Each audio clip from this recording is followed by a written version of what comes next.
Hello, thank you for listening to the Skate Fillet podcast. This is episode 123. I am Grant Fierro, and this is Mike Medina, as always. And today's special guest, we have Kelly Hart. What's How's it going, up? Kelly? What's up? We're stoked to have you, dude. You're the third. You're the last person from the 9 Club that we got. So now, Yeah, we got all you guys now.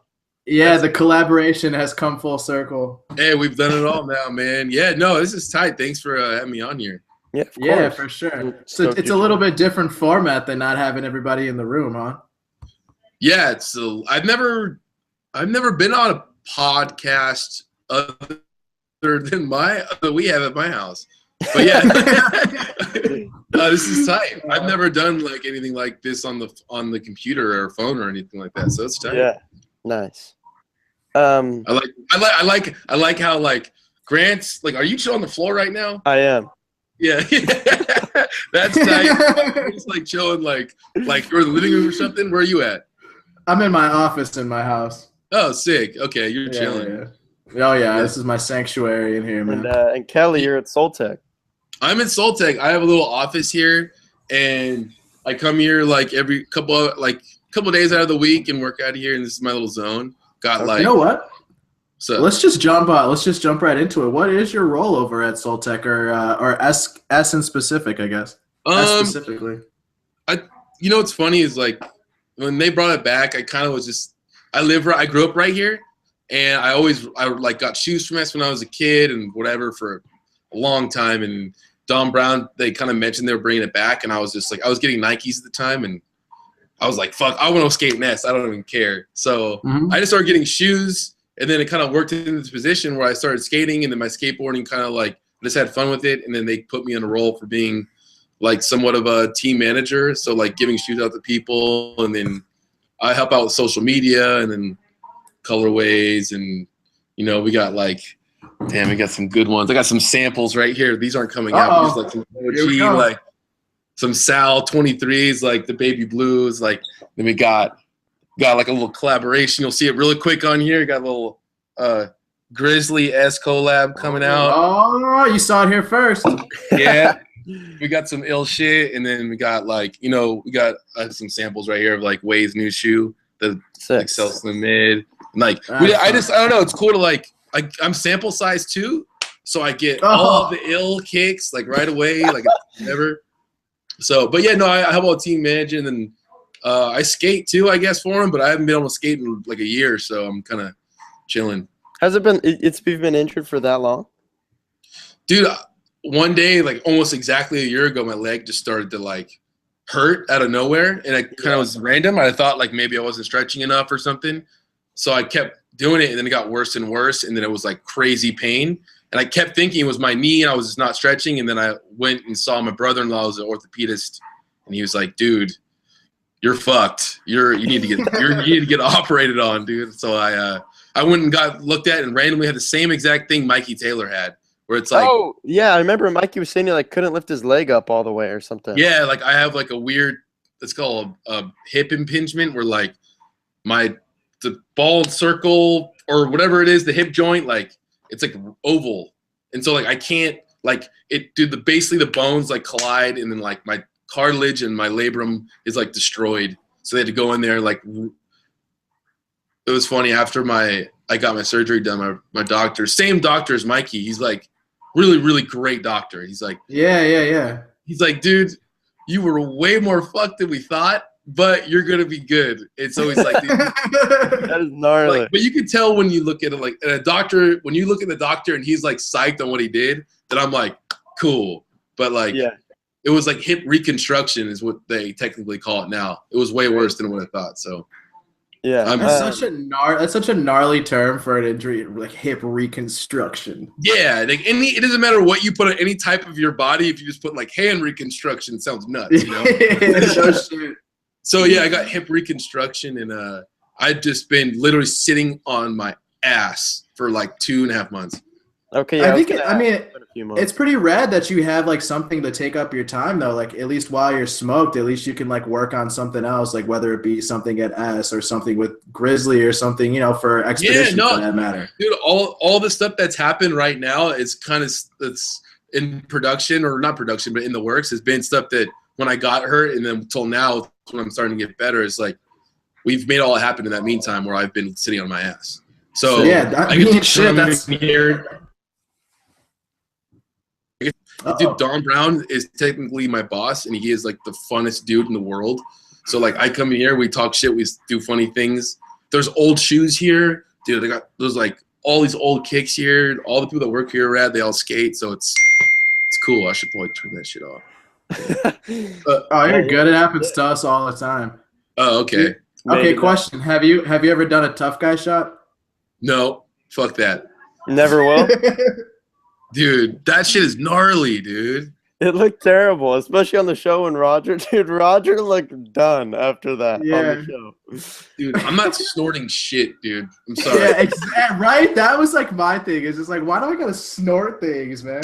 Yeah, dude, I ain't snorting that shit, man.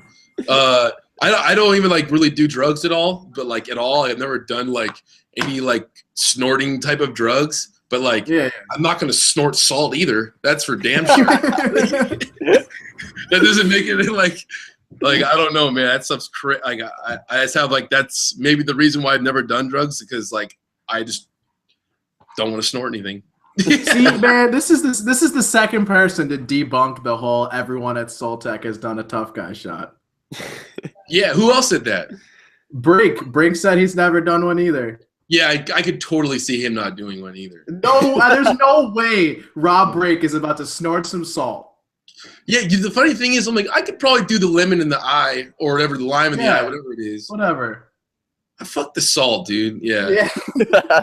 But I think it's funny, like he does it all the time, and I think it's in good spirits in a weird way of like just like camaraderie. But like he doesn't care that I haven't done it, but it's good. People here like to drink and they go out, like we'll have like events or parties, and it's kind of a weird way to like make a joke out of something. So it's cool totally see him do it, but I mean it's funny as hell to see him do it, but I'm sure it is. Never doing that shit. Promise you. But yeah. Well, so that's your role at S. A couple of people actually commented as well. We know you're involved with Expedition, I think, as a team manager as well. Is it like a similar role? With Expedition, it's rad too. I grew up writing for that company, so that's like my shit. So it's cool to like just kind of rebuilding it, but like it's also from like a younger generation, like all these kids that are super rad, like fucking that what he's like Instagram famous, but he's just like incredibly good in general. But like his name is I think his technical name is Jan Coomer, but they call him Versace Plug on Instagram. Yeah. I figured that's who the description was going to be of. Yeah, that's my fucking boy, and he's from Germany, and I just like randomly met him through Instagram, and then we just became friends, and I like got him a plane ticket out here, and he stayed with me. We became homies, and then I got my homie Isaiah Sanchez, who is like, I guess is technically from Denver, but he like lives in like West LA, but he like fucks up the Venice Park and the streets. He's awesome. Will Gomez, who's a young kid coming up from Miami, but he's out in Long Beach now. He's super sick, buttery style. This kid, Kea Smith, and he's in Phoenix. He's tight. He's just like, he's kind of a wizard in his own way. He trips me the fuck out. He'll send footage. It's insane, but then like he'll randomly post shit. It's insane. I just like these kids because, man, I wish I could skate, but they get me excited to skate. So okay, sick. Mm-hmm. Yeah, but it's just like kind of cool. And Kenny Hoyle's chilling in Carlsbad. That's like his little. That's where he chills. Yeah, and then who else is on currently? There's no pros other than me and Kenny, and like it's just kind of maybe growing it from the ground up again. Yeah. Are you like involved heavily? Yeah, are you involved heavily with like selecting the new team or building the team for that matter? For Expedition? Yeah, for Expedition. Well, for both, shit. For both, really, honestly. And with Wade and Tom for S, it's like, it kind of just I've known them for a long time. Kind of worked out naturally, with those kids. Yeah, I chose them, and I kind of it just kind of grew into what it was. And then with the Expedition, I just kind of found these kids and randomly became friends with them in a way, and then we kind of just grew from there. So yeah, I'm pretty much the guy who who chooses the guys, but it's like, which is cool. Just sucks I can't skate right now, so wish I could skate with him. Yeah. Yeah. Oh, I bet. Well, as far as Expedition, like you were one of those dudes that was kind of like, when and why isn't he pro? When is he gonna be pro? Kind of thing. And then it was almost like they almost like went under, or they like kind of not. I don't want to say fell off, but you know what I mean. They kind of like took a little like turn in direction, so to speak. And that's when kind of everyone like left, or everyone got kicked off, everyone left, whatever the matter may be. Like, what happened when you left? You went, correct me if I'm wrong, you went over to like Chico's board shop, turned you pro, and then you went back to Expedition? Yeah, it was interesting. I think at that time I left KO or Expedition, and you know, I was getting discovered, like that's when the Instagram was starting to pop off, and like there was all these things you could do, the barracks, like I was always in the barracks and blah blah blah, and like I think I lost sight of what they wanted me to do was to film like the street video part, and then I kind of was like, there was all this shit happening in my life. I was just like, oh, I'm just gonna have fun and do all this shit, and I really didn't get this project done for them that they wanted, and I think that I created, I don't know, at that point, and they were going a different direction of like where they were like in the style they wanted and who they wanted to push. I think I just kind of was like, came to a point where I was like, yeah, I think it's cool if I go this way and figure something out. And I didn't even like try anything. I just like went back home to my mom's house and just like chilled and skated and then let it naturally happen. But Chico, I rode for him with for LRG for days, dude. You know, we did all that shit. So Chico reached out to me. He's doing his little thing. It's like a little company out of the board shop, but it turned into a brand. Like he fully made it a brand. So he hooked me up with boards. I skated and I had fun, and that's when when I started taking skateboarding as like a job, I fucking hated it, dude. Like it seriously was the worst. And I'm like, that sounds shitty, but when I had fun skating and I just like did it on the side and I got a job at S, skateboarding kind of came back, and it's really weird how that worked. But that's when I started to have really like a lot of fun, where it was just like, when it was my love to do, not like my job, you know? Totally, yeah. So like when you went back to Expedition, how did that happen? And was it the same people in the front office that was there when you left? It's only, I mean, Troy Morgan has always been the dude like that has ran KO, and then my friend Matt Daughters has always been there since fucking It's Official days and all that stuff. You know what I mean? Or even before that, damn. But yeah, so that kind of came around, and I always wanted to ride for Expedition. Like I always loved Expedition, and they hooked me up with a deal to kind of like Rob was gonna leave, I guess, and go his own way, and I think they gave me opportunity to really form my own kind of like idea of what we wanted for the brand, and. So I was like, dude, I love that. And they like, you know, I got good deal out of it. Like I thought I get to choose these kids and have fun and maybe have some other riders in the graphics and the direction of everything. So I think it was a better idea for me. I love Chico to death. Like, you know what I mean? Like I fucking love that dude. But it was, it was kind of it was an opportunity. I really I knew I always wanted, like, you know, like when I was a kid. So I just wanted to see how it went, and now it's going, and I'm fucking stoked. You know what I mean? Well, I think that people like closely related like Expedition like to you, to that brand, and that brand to you. So it's kind of like it wasn't a no-brainer when you kind of like went back, so to speak. You know what I mean? Yes. Yeah, I was hyped, dude. Like that was kind of like my first. I don't know how to explain it, dude. It was. That's why. When Troy hit me up and asked me, because like before Rob hit me up and asked me to come back, and I was like, dude, that's dope, but like I'm not like, I don't think I'm like in the idea of what you want for your brand, like either your vision for the brand. I'm not that guy. Like I'm just, you know what I mean? Right. Like, sorry to say, like he had his vision for the brand, but then when Welsh left and he sort of went his own way, and then Troy's like, dude, we want you to be that dude, and we can do the visions that we think we want. And I was like, yep, that's what I'm talking about. That's dope. So, but yeah, no, like it's cool to hear that people, like, I don't know. It's weird it's weird that people always think about me for some reason. But I mean, like you said, though, you are like a familiar face in skateboarding, especially like with platforms like the Barracks and like the 9 Club, especially. You know what I mean? Like that being your own little entity, so to speak. You know what I mean? So it's like it's not really surprising, so to speak. I think that people are just kind of like left confused about Expedition. I think just because there was such like a public kind of. Well, it sucks right now.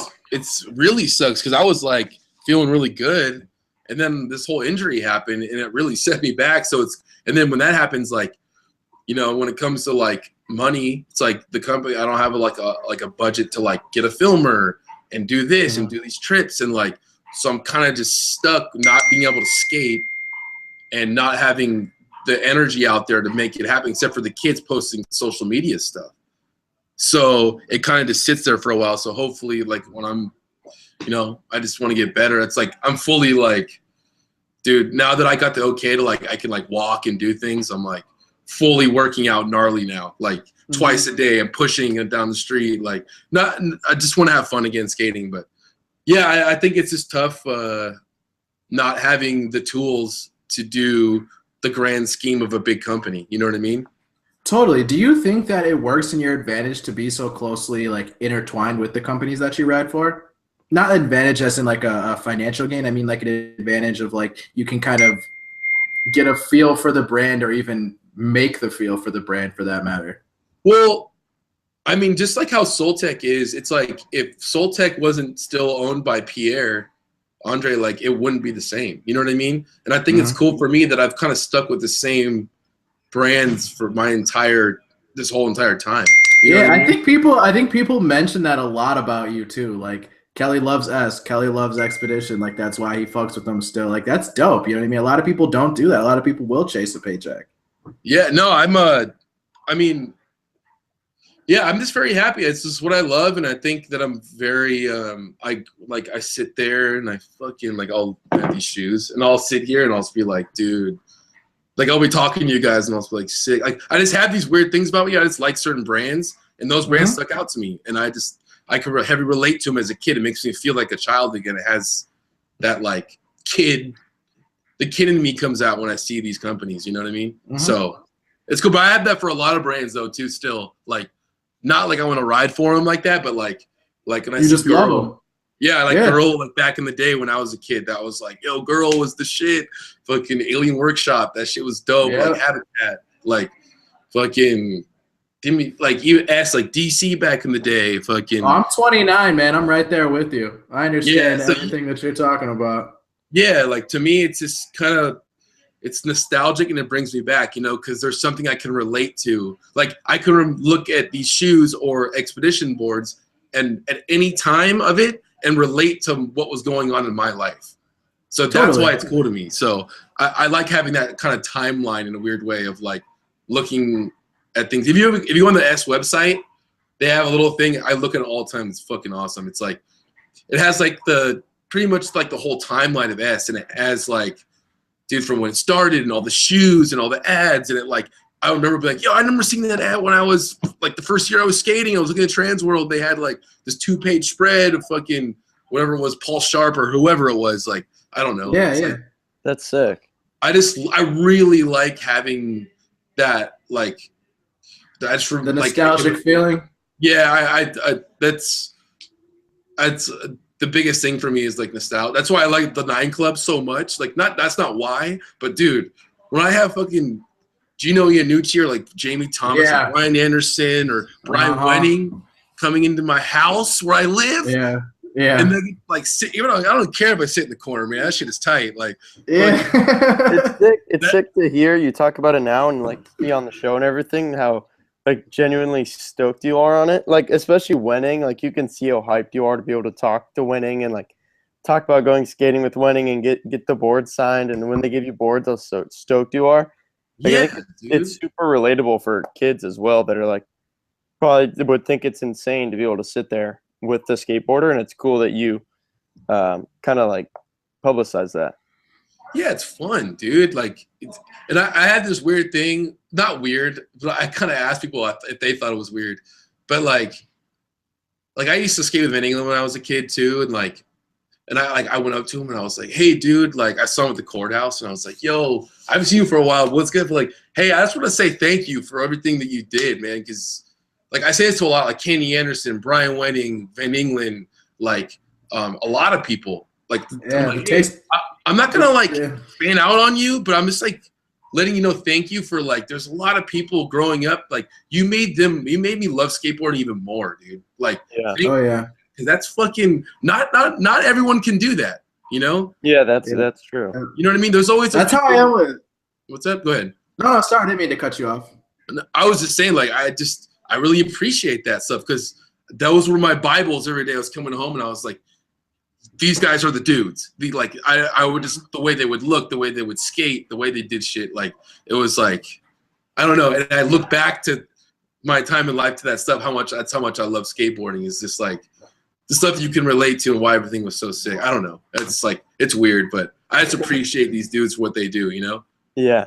I don't think that's weird, man. I think that's like appreciating the past and like what was set before you. You know what I mean? Because like I said, dude, we're like the same age. Like I understand the dudes that you were just talking about. Those are like the taste makers for today's age. Like look at them. Look at the dudes you just mentioned. They're all still fucking skating.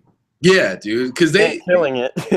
Dude, they're still killing it, and they just still have the illest styles. Like it's just, and they have a love for skateboarding. That's what we all have. And the one thing I trip out on, and I hope that lives forever in skateboarding, and a lot of other things in that general, like music and whatever. I hope that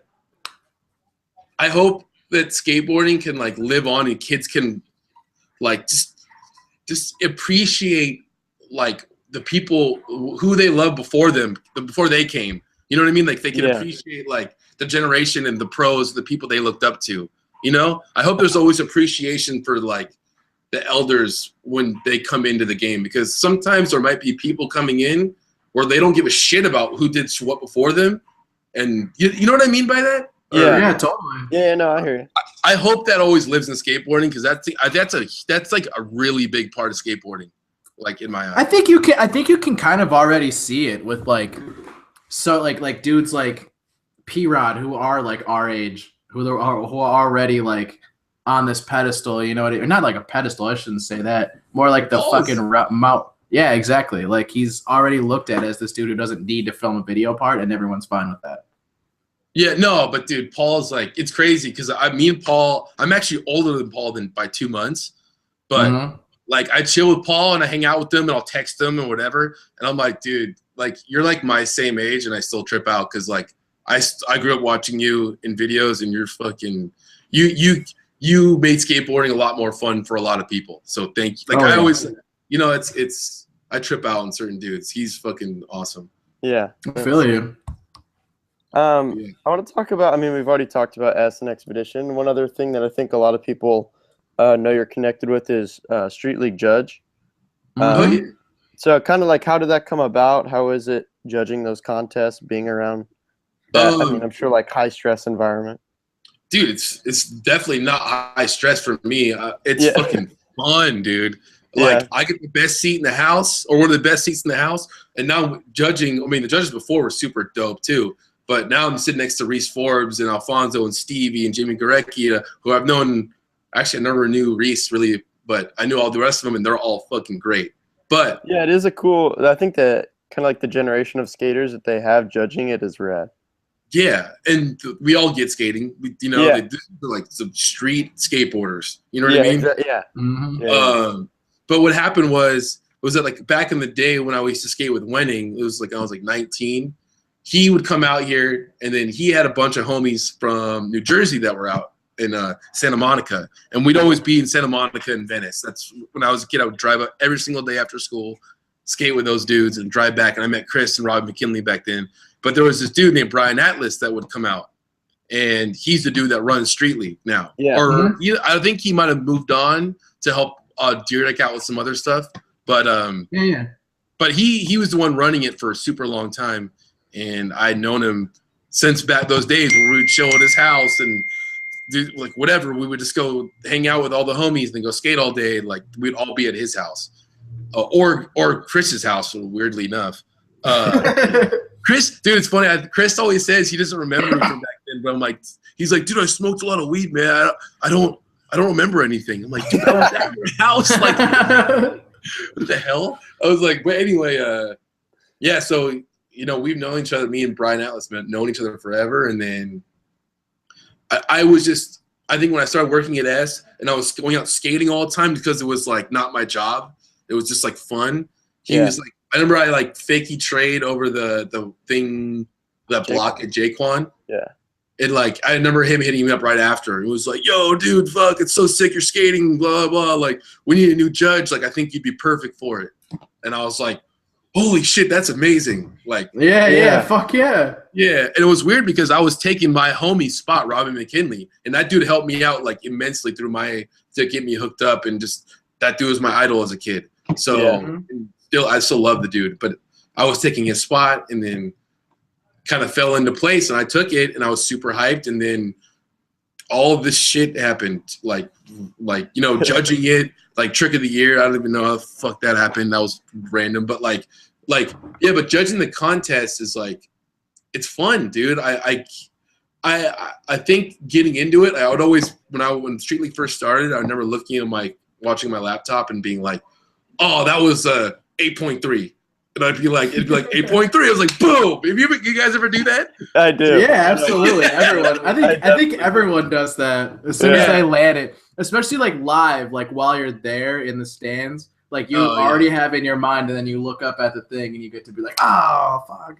Yeah. No, dude. yeah. Like if you get to like, see how close you get and shit like that. But like, no, that stuff is like, for me doing that is super fun, dude. And I'll go ahead. Like, I feel really like I'm really confident when it comes to that. Like, giving out scores and not favoring anything and not letting the crowd come in and like make you change your mind or whatever it is. Like, it's pretty funny though, because I'll give a score. I'll watch someone do a trick, and everyone crowd goes nuts. I'm like, oh, we're about to get booed. Here we go. And I'm just like, I know, because sometimes there's tricks that really make the crowd go nuts, but they're really, in the grand scheme of like the scale of what's going on, they're not up there. So people go nuts, and then I give the score, and they're like, what the fuck? That was nuts. Like, you know what I mean? You're like, yeah, it looked amazing. It looked insane. You flew through the air. You hear people yell like, what the fuck, so much in the stands. It is hilarious, man. Yeah, I mean, it is one of the funniest things ever. Like, there's no way you're going to make people happy. There's absolutely no it's way. all good, and it's just the way it is. And I'm totally, like I could see it happening before it even happens, you know? I think that by Street League, like assembling this this group of judges that's like, what's the word I want to use? Like authentic, I guess is the right word to use. I think that kind of like simmers down a lot of the like, well, these judges don't know what the fuck they're talking about, blah, blah, blah. It's like, no, bitch, they know what they're talking about. That's the reason why they're there, kind of thing. You know what I mean? And 100%. Especially to get like dudes like Stevie, who like just are just straight legends, and like Jimmy, like I remember Jimmy from the late '90s being a fucking beast, man. Yeah, he came out with some for a little bit, you know. Yeah, what I mean? And wasn't Aaron Snyder? He used to be one too, right? Aaron was, he was one. Yeah, and Scott, Big Cat, right? Yeah, Big Cat, but not anymore. He's not anymore. Who else? Actually, that just reminded me. Big Cat was on Weekend Buzz, and they were talking to him about because Chaz Ortiz was on there as well in a different episode, and Chaz was saying that he felt like judges shouldn't be able to watch practice because it like affects the way that they score the contest. But then what Big Cat said was that it makes them understand like the level of tricks, because if they didn't watch practice and then in the contest someone like kickflip front board at the rail and that's really gnarly and it was a big rail, then maybe they give them like a 9-7, but then someone else kickflip back lips it, so there's like no room for advancement. Yeah, you need to have what how do you think about that? That's true. Like, I mean, I can kind of gauge like what's possible and what's not by looking at things to a certain extent, but someone like Tiago, dude, but like you like oh no, that hubba, like he switchback tailed down it. Like, oh no, he switchback tailed up it. It's like you kind of never would even know what someone could really do these days to a certain extent. So yeah, it is really good to like get a good idea of what, like, whoever thought this dude would be nollie and would heel back lipping the rail all the time. I know. Like what the fuck is that? Who the fuck does that? That's a gnarly one, dude. I was at the Super Crown just last month, and like watching Tiago and Tori skate the course, like completely different from everyone. So like what you're saying about going up the hubba and stuff, like stuff where it's like you have to be watching them warm up and practice to even understand kind of like what could go down as far as scoring it. Yeah, I think it's definitely good to, they don't make it a requirement to like, yo, you need to watch this and what they're doing. It's like, it's really like the judges automatically just kind of like, yo, we want to know what's going on here. Yeah. You know what I mean? So it's not like a forceful thing. We're just all like on point. And I think that over time, I think that especially with a lot of the new guys, like for this year being their first year judging Street League,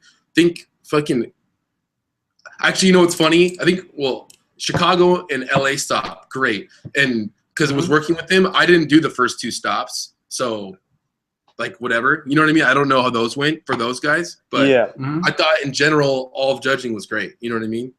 I thought so, too. Yeah. Nice.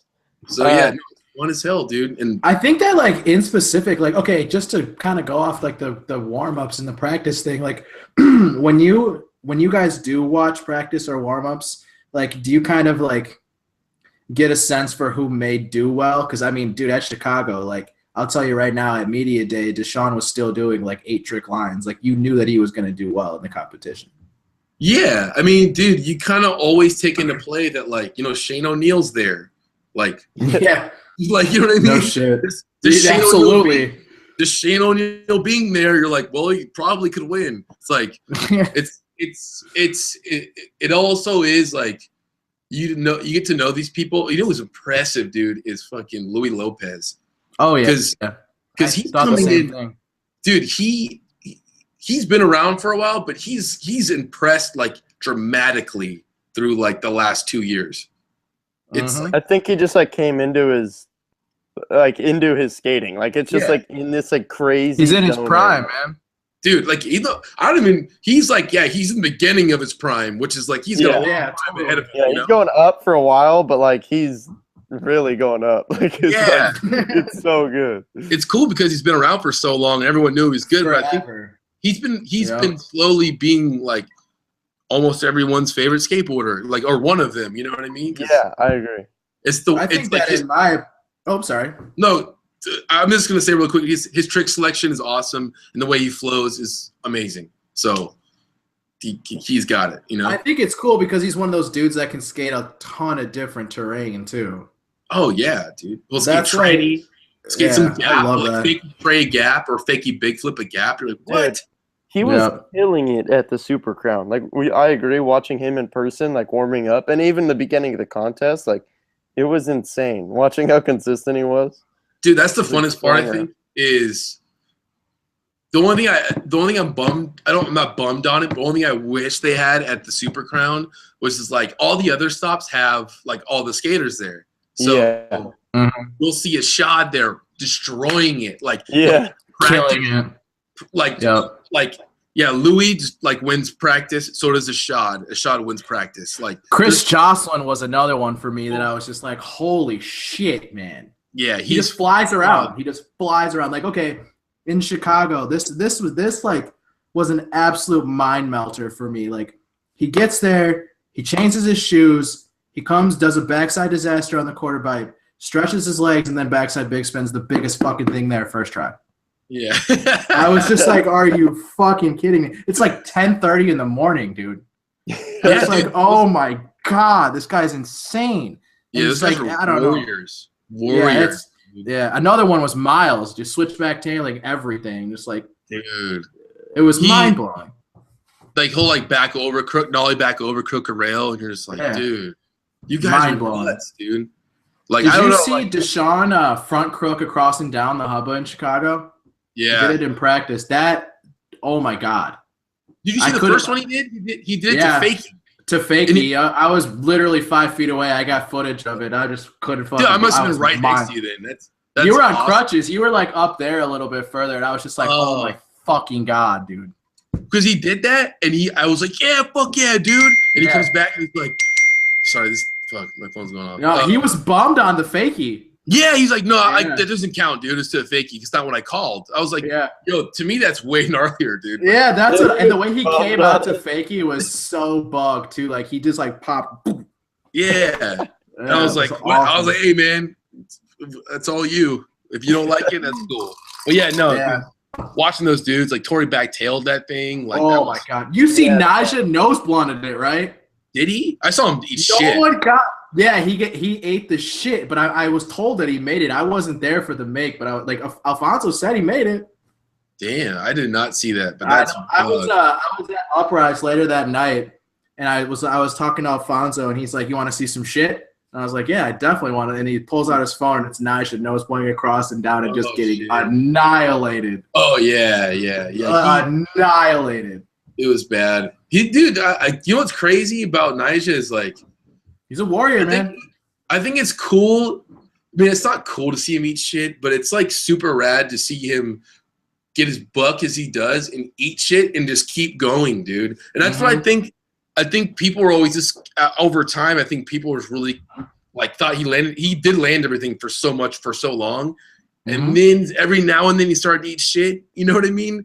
And then I think him getting back up and eat like, dude, every fall he takes is gnarly because he's trying the craziest shit. Exactly. Yeah. That's what I was trying to say on like right after we did a show, like right after the Chicago, and I was like, when Naja falls, it's because it's like called for, you know what I mean? Like Jesus Christ, man. He doesn't just fall kick flipping down the street, you know? The switch frontside flip, he did off that thing and like did that was so gnarly. I didn't think he was coming back, to be entirely honest with you. I was right there in the little press section or whatever, and I was like, dude, there's no way. Like that was so gnarly, man. I was like, oh dude, the paramedics are gonna come right now. Like I thought so too. It was that bad. Like if I would have done that right now, like my legs are fucked up because I haven't done. I'm like my hips fucked. If I would have done that, I would have been done skating for a very, very long time. Like, and that dude, like he got right back up. He literally stretched his leg out and then tried it the next try. Yeah, I couldn't believe it. That's so gnarly. And then he couldn't even drop in. He couldn't even drop into the fucking lady switch crook, and then he almost did it. Mm-hmm. I'll tell you right now, this is the third time that Street League has come to Chicago, and it's the only time that Naja has not been booed. Yeah, I think, but the other thing is too, I think that there's like more of there's competitors against Naja now finally that have got to that level where like they can actually take them. You know what I mean? Like, so I think people were wanting to see like some sort of like it sucks, weird to say battle, but they wanted to see like not just Naja just destroy everything and everyone else come way further down. Totally, and I think that I remember when Luan was like winning or like getting close to winning, even the posters would reflect that. It would be like a poster for the Street League competition, but in big faced, like it both almost be like Naja versus Luan. Like I remember there was one poster in particular. I was like, okay, yeah, fuck Malto, I guess. Like he doesn't want to win or nothing. Yeah, I mean those dudes are just rising to the top. You know what I mean? Like absolutely. And I think that those two are like some of the most undeniable dudes. You know what I mean? Like you said with Shane, like okay, Shane's in the building, he might win. Yeah, no, dude. I always get surprised. I mean, dude. Last year he won the whole thing. Yeah, I just don't understand. Like he just switched double tray something like that. It's just. I've done that trick. And you know it's coming. And you fucking know it's coming. That's the crazy. Yeah, you know that he's going to do it, dude. It's coming funny to me that, like, you're looking at these dudes and you're knowing that it's going to be weirder if they don't land it because I'm used to them landing it. One of my homies put it the best way. They're like, yeah, man, these dudes basically got their own Tony Hawk Pro Skater like special tricks, special meter tricks nowadays. And I was like, damn. Yeah. I mean, you're right. Like, you're totally right. Yeah, like, a lot of dudes, you can literally pick one trick and you know them as that thing. You know what I mean? Yeah. Like one that's crazy with me for Shane is switch big spin front board. That's a what? Switch big spin flip, you mean? Yeah, that or even that too. He does them both. He just he just That's had just a I don't really know. weird one, man.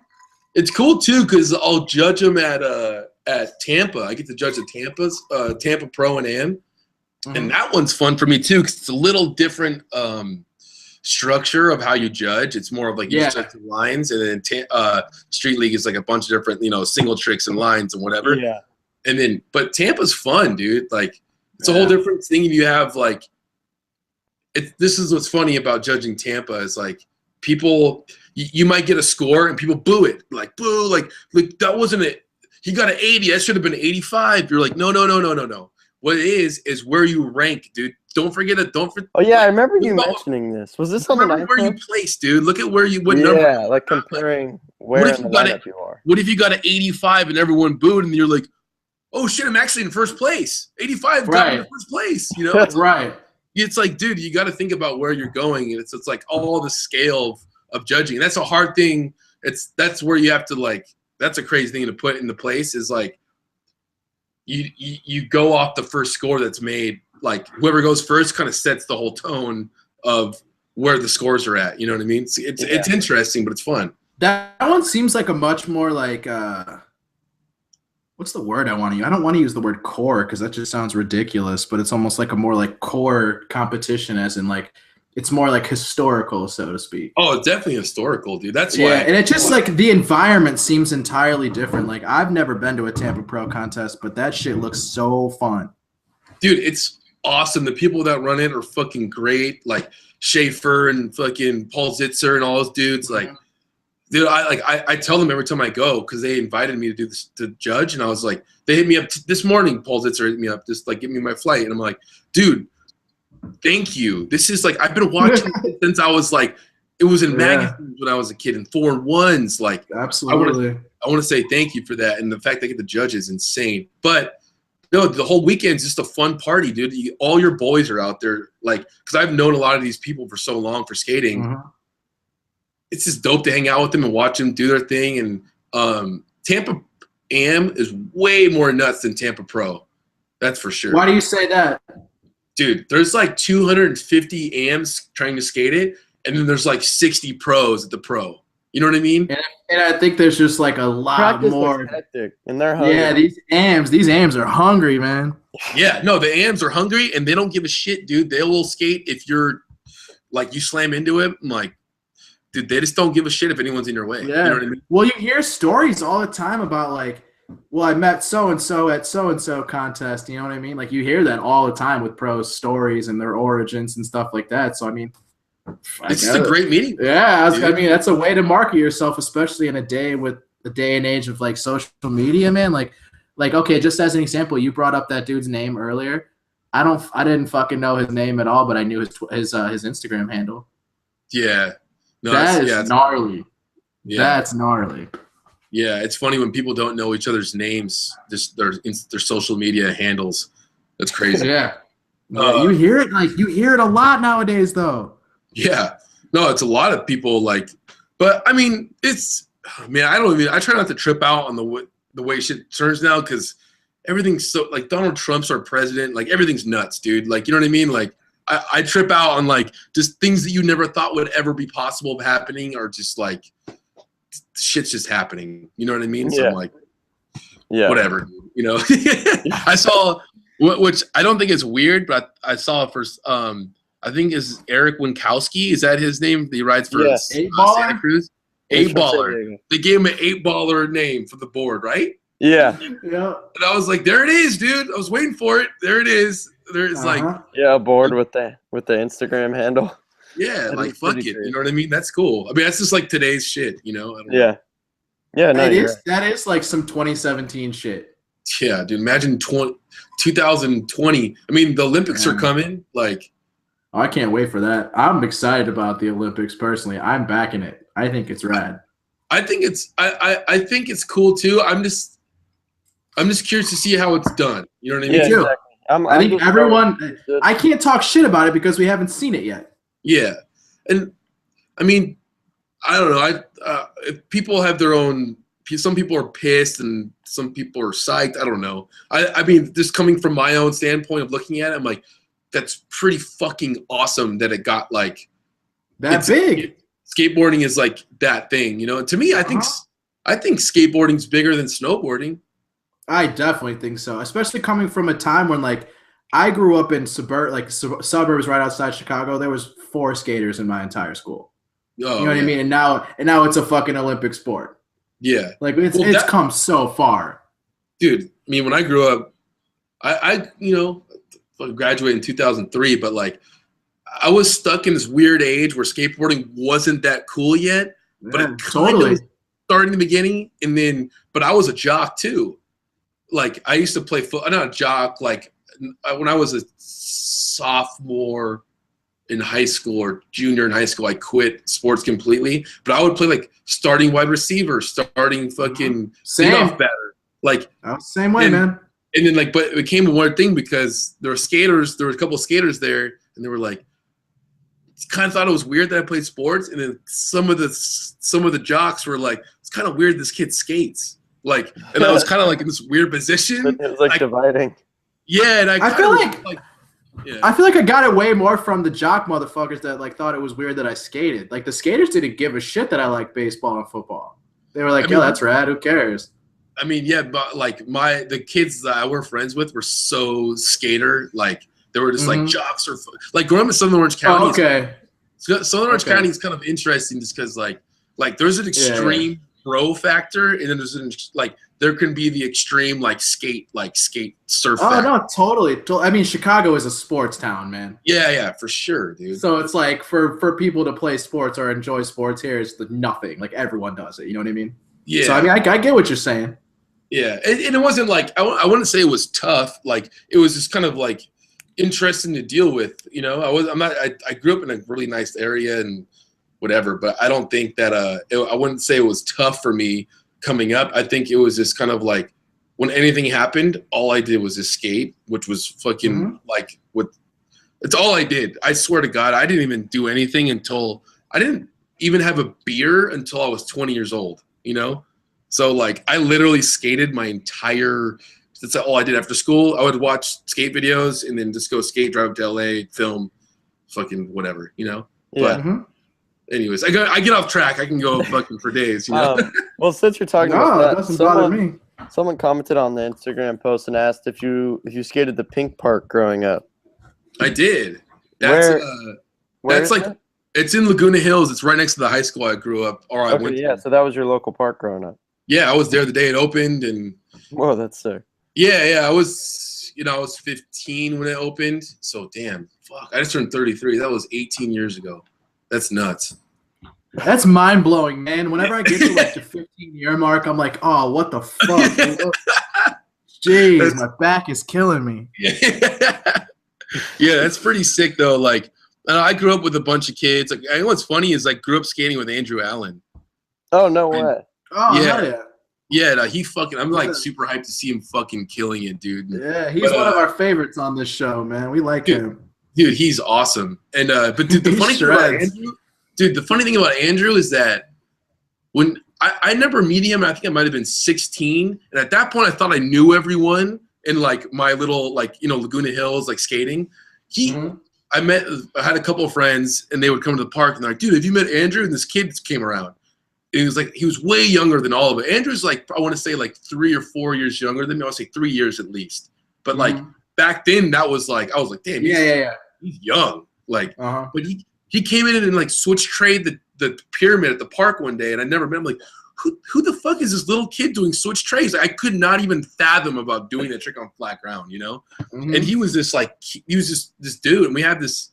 I found this old tape, this VHS tape, where I put seriously all of my footage since I was 13 until about 21.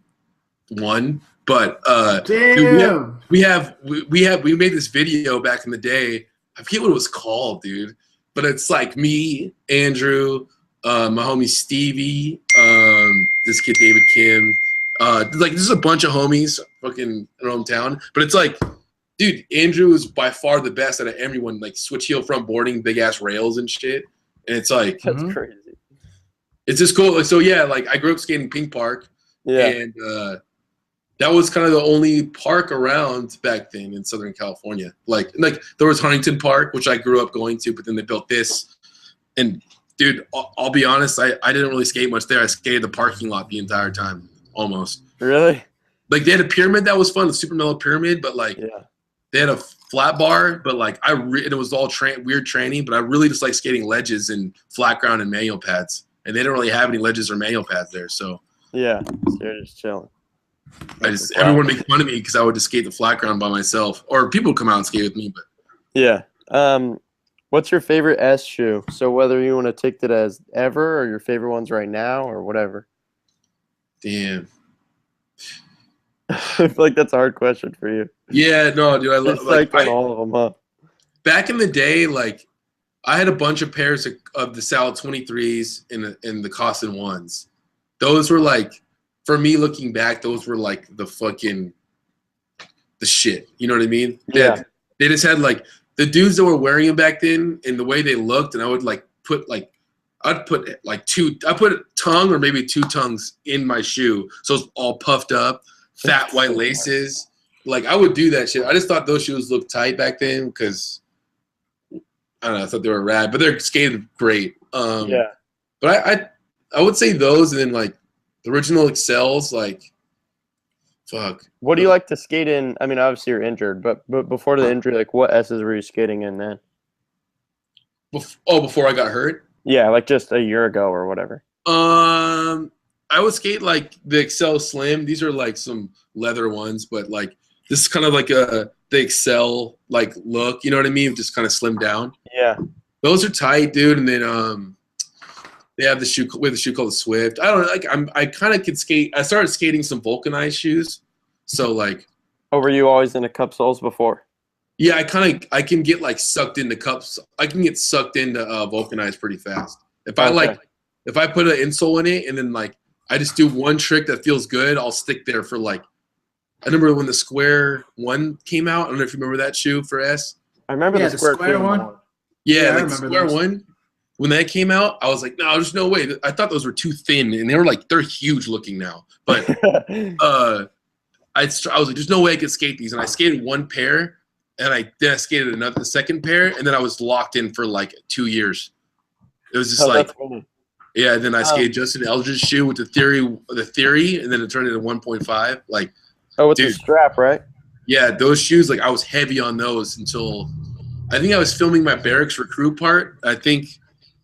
I was filming pretty much just in Justin's shoe for like that whole time. Like, so it was all bulk. So you skated your board backwards forever, right? Until like a few years ago? Dude, I kind of remember the day I did, but like, I think after I broke my foot, like whatever year, 5 years ago, I think I had the idea of switching it back or not just going normal because I feel like I didn't like my shape and I went through the whole madness of the board size and everything like that. I lost my mind. And I literally just like, I think we're seeing Shane O'Neill at like the Barracks or something. And he's like, yo, try these 147 highs, these thunders. And then, so like he did that. And then he told me that. And then I got a board, like a size 8. And then since the 8s were like bigger in size, obviously nose and tail were like the little boards I was skating back then, like little ass noses and tail, you know? So when I got a bigger board, I just like, it looked, having that, the nose as the tail looked insane. Like the board looked huge and weird. So I switched it to the other way and then I went. Stuck with that? I don't know how that worked, but whatever. I'm nuts, dude. I'm a late bloomer. Huh? You still skate size 8 boards? I'm like on like a 7.9 right now. Okay. Crazy. Yeah, I'm like 7.9. Yeah, that's how you faggy tray up the stage. Yeah, 7.9. Huh? You skate hollows? Damn. No, I don't skate the hollow trucks. I don't like those for some reason. Like, oh really? I like my board to have a little weight to it. You know. Interesting. Not that like it's like I don't know. My board feels too light. I just can't. I don't know. It just feels weird. I don't know why. Yeah. But I haven't really skated them that hard, so I don't know. But I skate 51 millimeters wheels and then 7.9 147s. What wheel? Where are you getting wheels now? I mean, I don't know. I don't really have a wheel sponsor, and I'm not really like, I don't know. I just have fun with it. Like I got homies who hook me up with wheels. Like Gold was hooking me up with wheels, and like even Brophy was hooking me up with Wayward for a while. And then when I got hurt, I kind of just like chilling. Yeah. But I got like homie Croupier, my homie like Rodrigo Peterson. Like I've known him since I was 17. Like he's got an awesome thing going. He gave me wheels, and then I got some cruisers right now that James Craig gave me from Small Wheels. Oh yeah, when he was on the show, huh?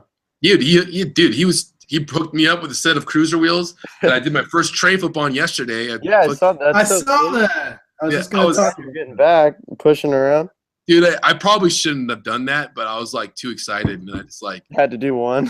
I had to do one just because it really doesn't require too much. Doesn't require too much like stretching of your legs. You know what I mean? Like it's just a quick little thing, you know. And I was just like, fuck it, I'm gonna try it. It worked out, but I'm good. I'm not go, or did you have to test one? I like tested one to like fling out in front of me. Yeah, just like jump. Like don't even come near my leg. Get the fuck out of here, type shit. Like. To see if my leg could like actually scoop it all, you know? Yeah. And then, yeah, definitely. Yeah, and then I think I did one like really really shitty, like, and I was like, oh, I was still happy as hell, and then I was like, fuck it, I'll just film one really quick, and I did that one. So yeah, like whatever. It's still in my head, but it's just a little. Just pushing is fun. I don't even care, dude. Yeah, I mean, at least you're rolling on your board again. That's what's up.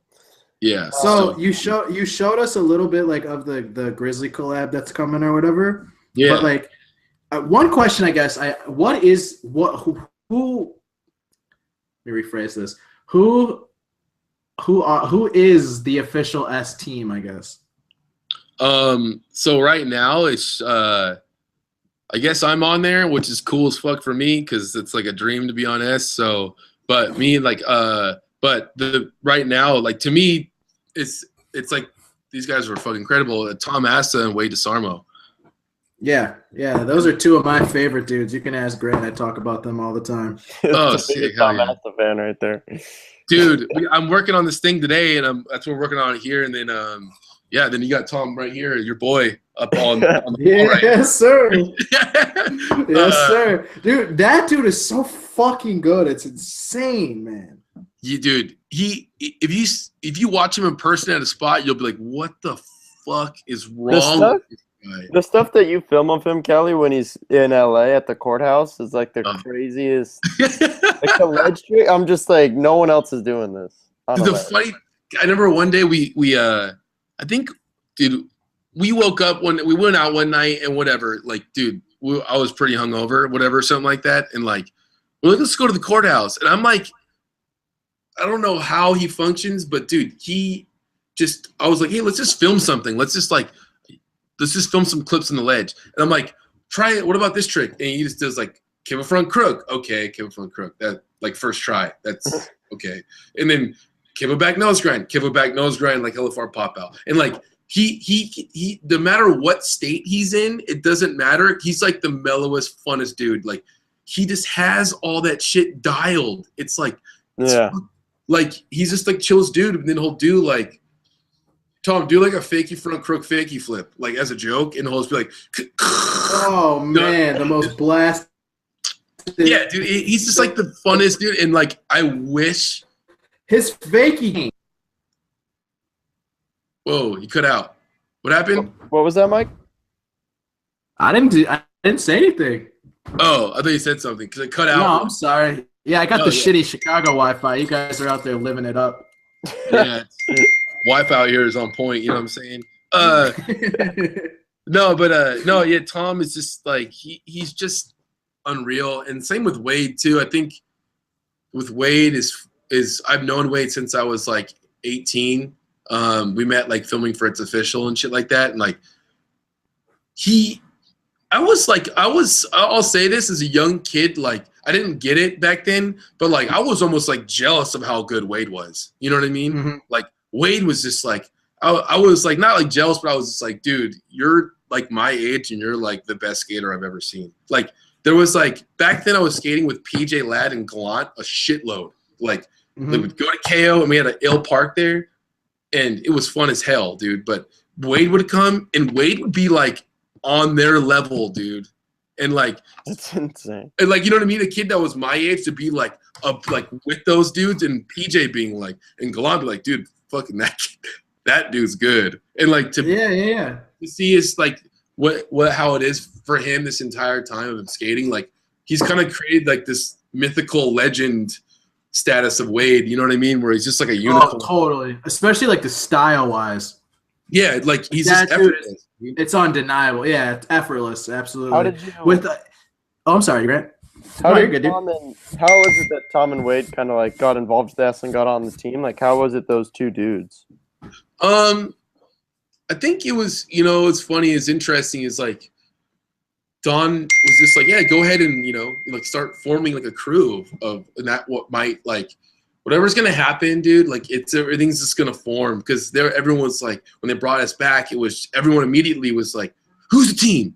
And like and it kind of totally the way that it's when you bring a company, when they bring us back, it's made literally just out of love for skateboarding, dude. They brought the shoes back, and it was like it's gonna grow on its own. It's like they planted the seed and it grows, like, and that's how a squad kind of comes about too, like a team, you know. It's like I think that by finding like people that are down for that brand or down for that company is the best way to do it. Yeah, I mean, those two dudes fit us so well. Yeah, dude, and they just have like the way they skate, the way they look, the way they do shit. Like it's just, to me, it's just the style really. To me, it's S, you know. And I wish. What's going on there? Is there a dog? Mike. Yeah, it's my dog playing with her squeaky toy. I'm sorry, man. But yeah, I think, you know, it's just kind of like, and those dudes skated and they put in work, and it's kind of the same way I got started with S2, is I just kind of did it because I love the brand, and then it kind of all, you know, we all kind of involved, and I knew both of them, but they didn't really know each other, and then I kind of they met, and then they're boys now, like, you know what I mean, like, yeah, that's so they're like really cool with each other. We're all good friends, even though we live far apart. It's still cool, like, to know that, like, yeah, Tom or Wade's out in fucking Toronto holding it down, like, fucking Tom's in Philly, like, doing his thing. Like, it's cool. It's kind of cool that you guys are like a little spread out and then get together on trips and whatever events. Yeah, it's holding it down different areas. We've both seen both of those dudes get the pro colorway treatment or whatever. It's for the same shoe, right? The Excel Slim. One Tom got a little pack at one point. It was like more. It was kind of like involved with Tom in Philadelphia in general. So it was like a whatever. But yeah, he had a Excel Slim and like a Cessla shoe that we have. And then Wade is that the vegan shoe? I guess it technically is vegan. Yeah, it's not. There's no suede or anything on it. But yeah, that's the one. Yeah, it's more of the technical looking skate shoe we have. And then this one's Wade is just like it's just clean, dude. Yeah, it looks good.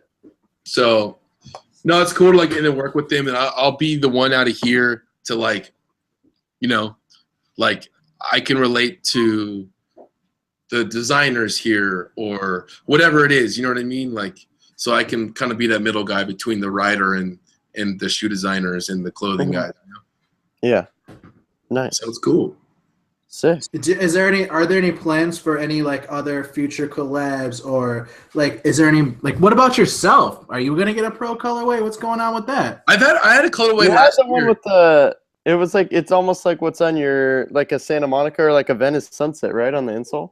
I remember that. Yeah. I had a color, or I had like 2 colorways like in one little pack like it was a year ago. But yeah, since I haven't like literally that came out, and then that's when my legs started to hurt. So it was like I didn't want to put like at that time I didn't want to like I don't know. I don't know. It's hard for me at this point now. I don't like to give myself anything in like I want to have my own shoe. Like it just doesn't. It isn't to me. Weird. I would love to design shoe though. That's for damn sure. But I don't know if I'd like to put like make it your shoe. Yeah, I'd like to like design like S shoe. That would be great. But Yeah, Yeah. that would be cool. But yeah, we have some stuff cooking for Wade and Tom coming up. Like they have more colorways. We have we got some cool shit actually. I think it's in the fall for coming up next year. It's like cool shit. And we have a new thing coming out. It should be next week with Tom Asta and Ronnie Krieger skating. Oh, yeah. Ronnie. I've seen Ronnie's them, back with us or what? We got a little we got a little thing cracking, dude. It's tight. Hell yeah. That's like, man. The other day, huh? We're gonna have like a little edit with those two fucking shit up. At the That's courthouse? exciting. Yeah. That excites me right there. Ronnie Krieger is one of Roger over there with Krieger the other day. That's the dude right there, man. Yeah, Roger. Yo, Dude, Roger fucked up his camera, dude. Oh no way. Dude. It was one of the heaviest falls I've seen. Like maybe not. I think it's the way that he fell, but Roger basically fucking pile drived his camera into the ground. Oh man. His fucking expensive ass camera. That's nice. So that shit is toast right now. It's like one of the 9 Club cameras got fucking burnt, but he's getting it fixed. Luckily, our homie Eric Longden let us use one of the other cameras we have. So well, that's a bummer, but it's all good. Looking forward to that though. That's sick. Yeah, no, I'm hyped, dude. I'm actually just like working on stuff right now, or I was a little bit ago, and then tomorrow, and I'll be in there working on it. But yeah, dude, it's like for me, I'm just glad to work with people that can make skateboarding fun, you know? Yeah, that's what's up. I always thought that he had one of the most underrated S shoes. Krieger? Ronnie. Yeah. I don't even know if it's like underrated, dude. It's like so that sick. That shoe was the shit, though. No. I'm saying like it was that dope. Where like it was. I'm saying it's up there as one of the best, and I should have brought in that. I agree. Yeah, it's like people bring that back. You don't really hear like people like when you hear about S, it's always the Costin 1 or the Costin 2 or the Costin 3. Like they never talk about Ronnie Krieger's shoe, man. Well, I think it's just because it was Costin at the same time, dude. Totally. Yeah. And I mean, if you look back at it though, I feel like that Krieger shoe was like a precursor to the toe cap of today. Oh yeah, like dude. That thing was heavy. That thing was fat. Yeah, dude. Oh my god, I have a pair somewhere, dude. They're like, oh my god, I wish I just had it right here. I remember that pair of shoe lasting me forever. Dude, the difference between skate shoes then and now, dude. People are like, dude, skate shoes now don't last that long. Yeah, because you know why? Because the shoes are fucking tiny now. Like, yeah, they're half the size. Skate shoes were literally double the size back then. They were fucking like whatever, all that shit, like the sole, the fucking rubber on the side. It was so thick, it was insane. Like this is weird. How you guys ever felt your boards? Huh? How did everyone skate with these thick shoes? It's so crazy. Like far as especially like the tech dudes. That's mind blowing that they were flipping in, flipping out with these fucking. Well, I think it was funny. Concrete shoes. Yeah, because I grew up skating like S in DC, whatever. Like, so back then it was like either Excels or like the DC Lynx, and like those were dope. Those were super. Both shoes are like iconic in skating. I feel like Yeah, no, they are for sure, dude. But when you look at those shoes now, like they're massive. But when those shoes came out, like I remember looking at the Excels, and I don't have an original pair right here, or even like those Lynx. They're huge. We thought they were fucking so thin. We were like, dude, these shoes are too thin, dude. Like, I don't know if I could jump down shit in these shoes, man. And I'm like, and I look back and I'm like, but dude, our boards were like 7.5 or 7.6. Like, so huge ass fat shoes with little ass boards with little ventures and little 50 millimeter wheels, It's like, that was just. I remember thinking the Costin 2 was too thin. That's nuts. I specifically remember thinking like, yo, this thing is gonna break, man. It's gonna tear up on me. That shoe is super tight, but I remember being like, this is like a little bigger than a normal skate shoe because it was a runner. It had the runner toe and all that good shit. Yeah, I thought it was sick though. I thought it was super. I never had a pair actually, which I'm super bummed on, but There was like that, and then there was like the Scheme or whatever the fuck they were called. They were like the same exact shoe. Yeah, the Scheme was like Scheme, dude. You might see a Scheme pop up from S coming sometime. I could see that. I could see that one being like really like making a comeback. Like that'd be a good model because I mean it transcends the era, so to speak. Yeah, it definitely like shows like if you get those shoes, it represents a certain era of like. Oh, totally. It's weird how shit like that happens where like it's like skateboarding in general was there, but like the whole culture like outside of skateboarding took it. You know what I mean? Like when we were in high school, like dude, etnies and like DC were like huge for like even girls to be wearing. They didn't skate. And that's how you knew the culture too. Like you knew that person skated or they hung out at the skate park just strictly based on what they wore or the shoes. Yeah, that they wore, and the thing was at a certain point, it was all right, cool. Like you have S's on, you have etnies on. Like where the marks at in your shoe? Like I would be like, totally. Yeah, I'd be like, oh, that fool's got fucking shoelaces ripped.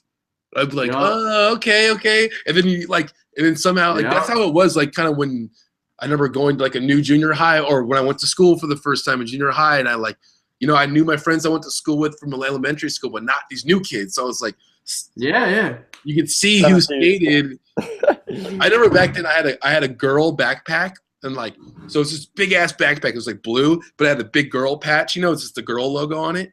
Yeah. And everyone was like, why the fuck do you have what fucks up with your girl backpack? Like they didn't know what, like, everyone like would clown me. I'm like, dude, this is like the sickest backpack ever. It's okay. Don't feel bad, dude. I got clowned for a Muska camouflage one. What for? What do you mean, like a backpack? Backpack. Yeah, I got clowned for that shit. It was I want to say it was Circa. It might have been Ghetto Child, but it was a backpack and it was camouflage. That's like, what are you in the fucking army? Where you going camping later? You're just ahead of your time, man. Like skateboarders are just ahead of the whole thing, Yep. I love that shit. Yes. I used to go like I look back in that and just being like, fuck, that's so funny, dude. Like I would roll my pants up. Girl backpack. Oh, we definitely all rolled our pants up like the Muska. There's no denying that one. Dude, it was like because it was funny too because like Kalis came into the scene like when I was in high school, and then I was like all about Kalis. It's like Josh Kalis and like Brian Wenning. It was like and I was just like I wore Kalis's to school, and then I would wear I had Costin 3s. I would just wear rolled up pants. I was like it was funny, and I'd be like the only dude like. Every jock was like wearing whatever the fuck they wore. Abercrombie, man, that's what they were wearing, dude. Hollister. I don't know what the fuck they were wearing. They were wearing. That's what they were wearing, man. It was like Billabong and like Quicksilver. Oh hell no! We didn't wear that shit. They didn't wear that shit. That's what they were wearing. Two very different parts of them. Yeah, we're talking about Chicago and Orange County. Yeah, out here it was more of like bro surfer shit was like the jock shit. Okay. And then that's funny. Yeah, but it was all love. Like everyone was like, it's just funny how I couldn't even imagine growing up where you're from, dude. That must have been fucking interesting. It was, man. There wasn't a lot of skateboarders. Like okay, I grew up in the next town over. Do you know who Josh Harmony is? I do. Yes, sir. I grew up in the town next to him, and he's a few years older than me, so I'd see him in the streets. Like I'd be skating the 5-stair, and he was grinding the 10-stair kind of thing. You know what I mean? Yeah. So it was like fucking so wild when he got hooked up with Toy Machine. It was like, oh shit, anyone can do it. Anyone can get into this world. It's not just California. Like, yeah, it was kind of like, it was really like monumental for us, so to speak. Like, especially for like the neighborhoods that we were there, or not neighborhoods, but like the cities that surround Chicago. You know what I mean? Because he's not from Chicago. He's from the suburbs. So it's like his shop was the first shop that I ever went into. It's the first. Like my first like encounter with skate culture, as opposed to just like me and my homies out in front of the house trying to do kickflips. You know what I mean? Yeah. Like me going to this place where everyone in this place is exactly the same way I am. Yeah. So it was fucking wild. Like it's definitely way different than California, where you kind of like see it. Like you just like in like out here, you have to stumble upon it. Yeah. No, for sure. Like out here, it was like. You would see, dude. I remember this one time I went to San Diego. I think I was in 8th grade, and I just got sponsored by this local shop called Jay's at the time, and like my homie Ryan Marcus, he worked for 4-in-1, edited, helped make the DVS video with Colin Kennedy, and like, anyways, he works for Fox, whatever is it Fox Racing or like whatever it is, but he's the homie. We went down to the whole skate trip. We went down to downtown San Diego, and I'm a little kid. And we go to this school, and I'm not used to seeing pros around. We would see him, and you would still trip the fuck out. Like, if you saw fucking Ronnie Krieger, like, I don't even know if I saw him. I got his autograph from him one time when I was whatever. But it's like you saw someone, you freaked out. But I remember going to the spot, and we pull up, and it's this one old rail that Which school? Ronnie Bertino. It's at like San Diego City College. Yeah. There's the 7 and the 12. The 7, the little 7, the one that like. Yeah. You know what I'm talking about? It's like I was there like 2 weeks ago. Yeah, Ronnie Bertino switchback lifted back in the day, and like everyone did crazy tricks on it. I rolled up to that spot. Costin's there, Sean Sheffy, Rick Howard. Oh hell no! Like the whole girl team, and like randomly Steve Olson from Shorties, Aaron Schneider's there. Hell yeah! And I'm like, and they're all skating. I'm like, what the fuck, dude? Like, wow, okay. And we just sit down. And there's like probably 7 of us, so we all just sit down, and I'm like freaking the fuck out. Yeah, and Costin was trying nollie heel back 5-0. Oh wow! This is before the chocolate tour came out. Like the first chocolate tour video they did, you know, it was after Mouse. Yeah, I don't know, something like that. But and I was just like, Aaron and fucking Steve Olson was trying 180 switch crook, shove it out. Like, I love that dude. That was one of my favorite dudes. Yeah, that was one of my favorite dudes growing up. But like, I don't know. I think out here like what I was gonna say is just like I'm just born in the middle of everything, where everything kind of just.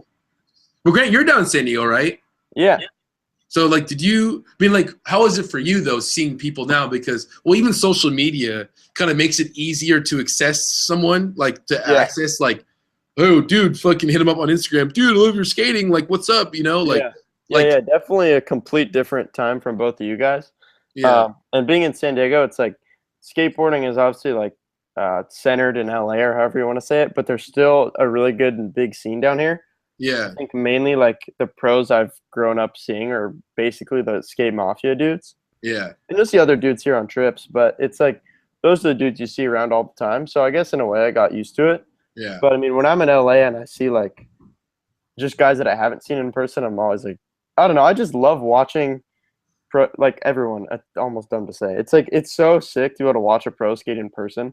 Yeah. So I'm always just like psyched to like, whether it's at a park or we run into someone at a spot, it's like so rad to watch that.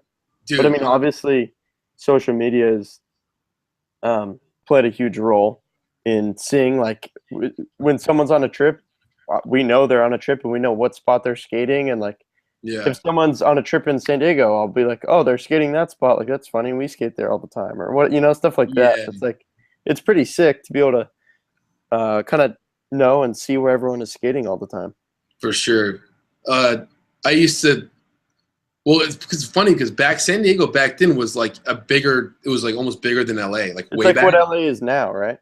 Yeah, I would say pretty much. Like at one point, like 25 years ago, like it was like that. You know what I mean? Uh-huh.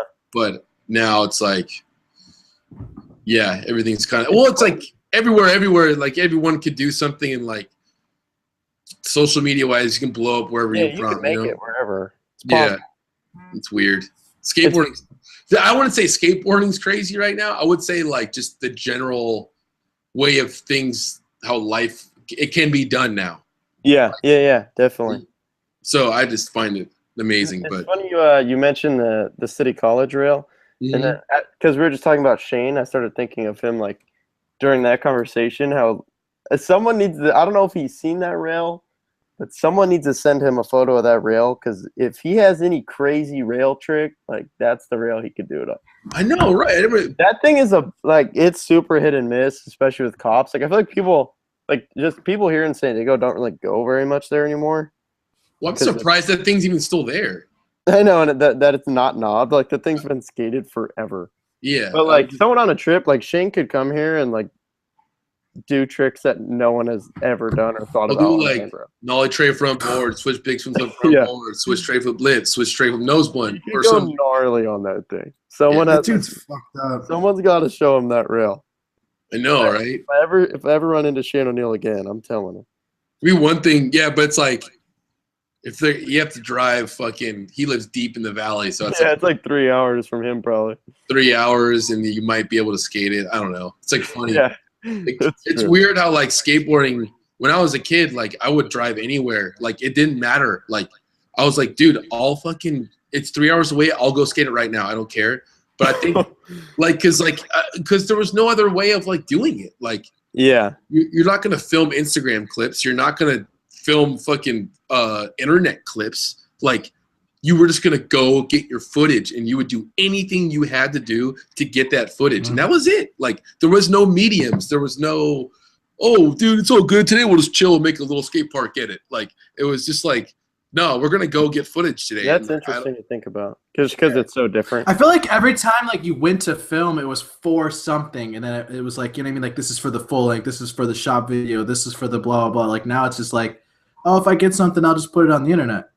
Yeah, you know what I mean? Yeah, if you're like, oh fuck, whatever, dude, I'll just save it. I'll just put it on the internet. Yeah, dude, like filming for a sponsor me tape, or like when I was filming, I guess I was filming for It's Official. I didn't even realize I was at that point, but it was just like, no, let's go get clips. Like let's just go get it, dude. Like, and it wasn't. It also wasn't like, I want to film this fucking video part. It was more like, dude, I wanted to skate and document whatever the fuck I could do it in a creative.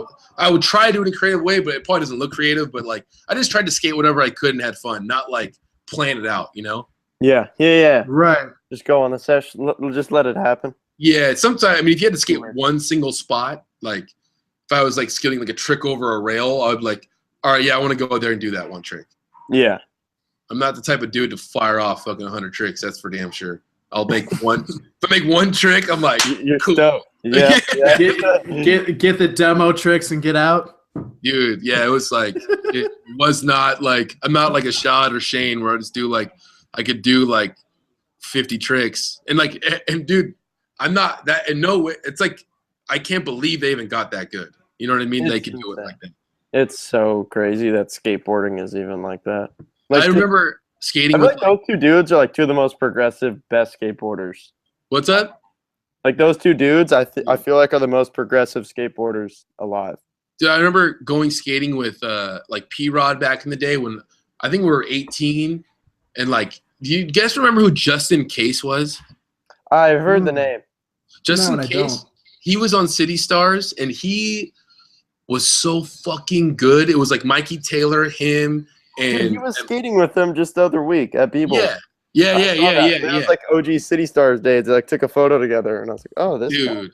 He like, but I would skate with these dudes, and it was like, I remember I just started getting hooked up by like action, but like I remember skating with Paul and seeing Paul and being like, dude, I've never seen a skateboarder like this before. Because like I would practice tricks and like I could like nollie heel flip something, you know, like I said, like an 8 stair or 9 stair, whatever it was. But it would take me like 20 minutes, or it would take me like 20 tries or something. Maybe, I don't know. Maybe it'd take me 5.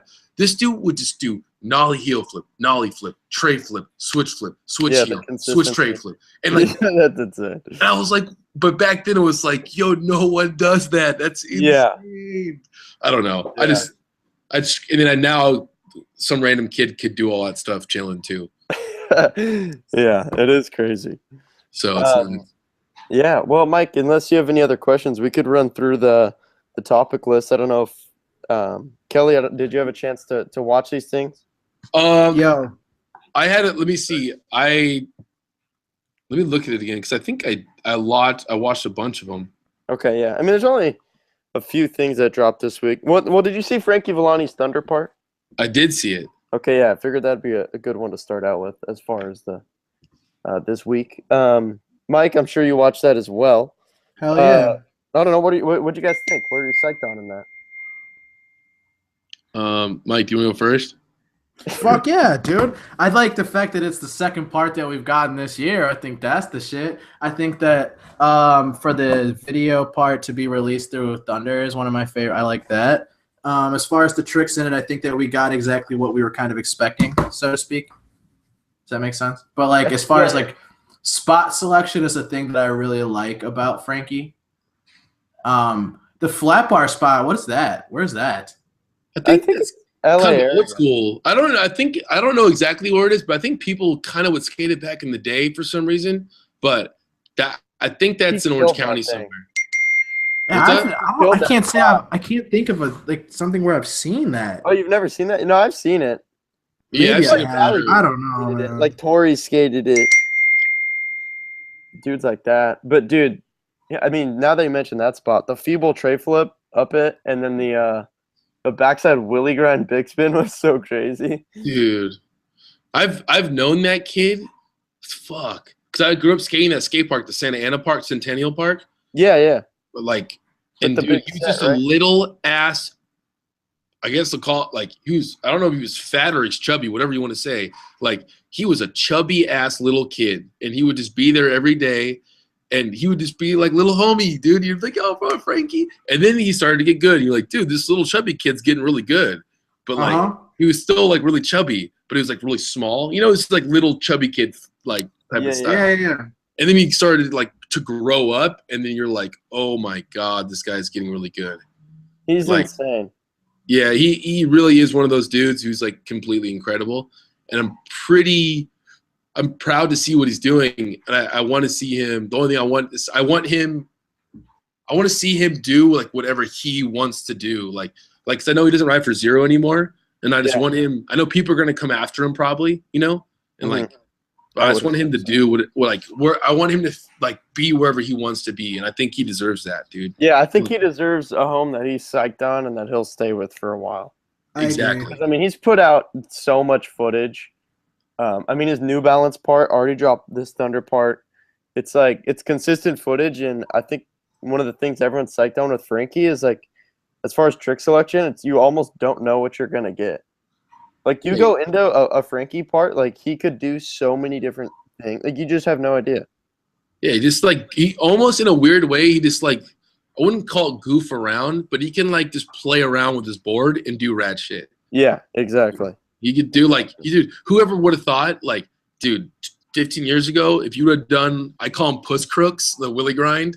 My friend called them puss crooks when I was a kid. I always thought we called them that too, pussy crooked grind. Yeah, pussy crooks, dude. It's so true. We used to call them the same thing. But it was funny to see him like that, do that trick, and then like something variation. You're like, oh, that's sick, dude. You know what I mean? Yeah, he made it look cool for sure. Yeah.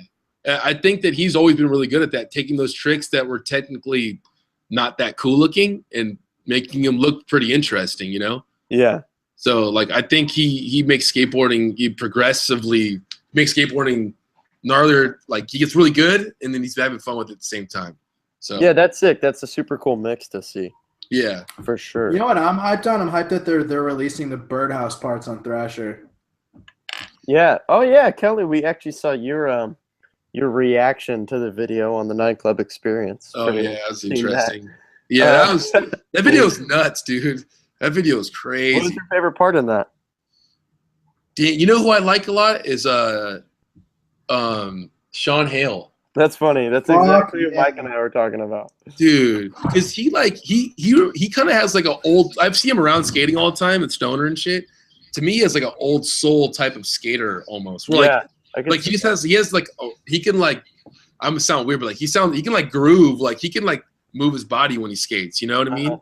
Like so, it's not like a robotic looking thing. He's like, super flowy. Yeah. Oh yeah. It's funny you say Stoner. Like I've been there one day when he was there, and like watching him he was like one of those dudes like you're saying is Shad, like someone that just keeps skating and doesn't fall off their board. Yeah, it does like fucked up shit. Yeah, and it's the gnarly tricks the whole time. Yeah, it's unreal. Like that he does down the hubba back 180 fakie 5-0 is so like that's one of those tricks you don't see many people do. Oh yeah. Something. Like that. How was that huge hubba session at the end of that? I know. Thing was massive.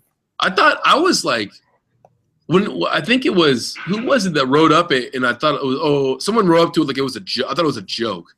I know, huh? At first, like it looks like it's as tall as them or something. I'm like, oh, that's a funny joke. Like, what are they gonna do? Like, I don't know. Like, just roll up to it and then like walk down it. I don't know. Then they all start skating it. I was like, fuck. It made me think of Staples for sure. I think it was bigger than Staples. Probably. Well, I don't know. I can't. That is gnarly to think about, though. If it's actually, because, like, looking at Staples Hubba in person, I was so, like, I feel like I was just confused. I was just like, how has this ever been skated? Yeah, I don't know. Actually, you know what? I couldn't compare the two. I think what's scary to me is that those dudes found this, like, crusty-ass thing in a ditch. Yeah.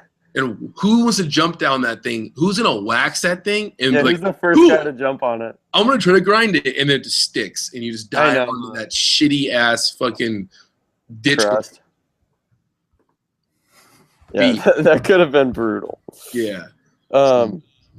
Mike, one video I know you're psyched on, Grand Collection dropped a video called hell yeah, Spency footage, dude. Spencer Hamilton killed it. Yeah, that's like my favorite skateboarder, man. I think, correct? At least most of it. What's that? I think it was all in New York. New York? Yeah, at least a chunk of it was. Isn't Grand a Canadian company? Oh, I don't know where it's from, but no, my homie, I know people that work or help run the brand. Yeah, dude that runs it is super rad. I just want to say like the company's super sick. And I think, I know Wade DeSarmo rides for him, but it's based out of New York. Oh, okay. But yeah, the dudes there, like, it's just good people, and like they make dope shit. And those riders they have, like, it's just street shit. Like, you know what I mean? Like, they have like Spencer. Was it Connor Champion? Wasn't he in that? Yeah, I believe he was. Yeah.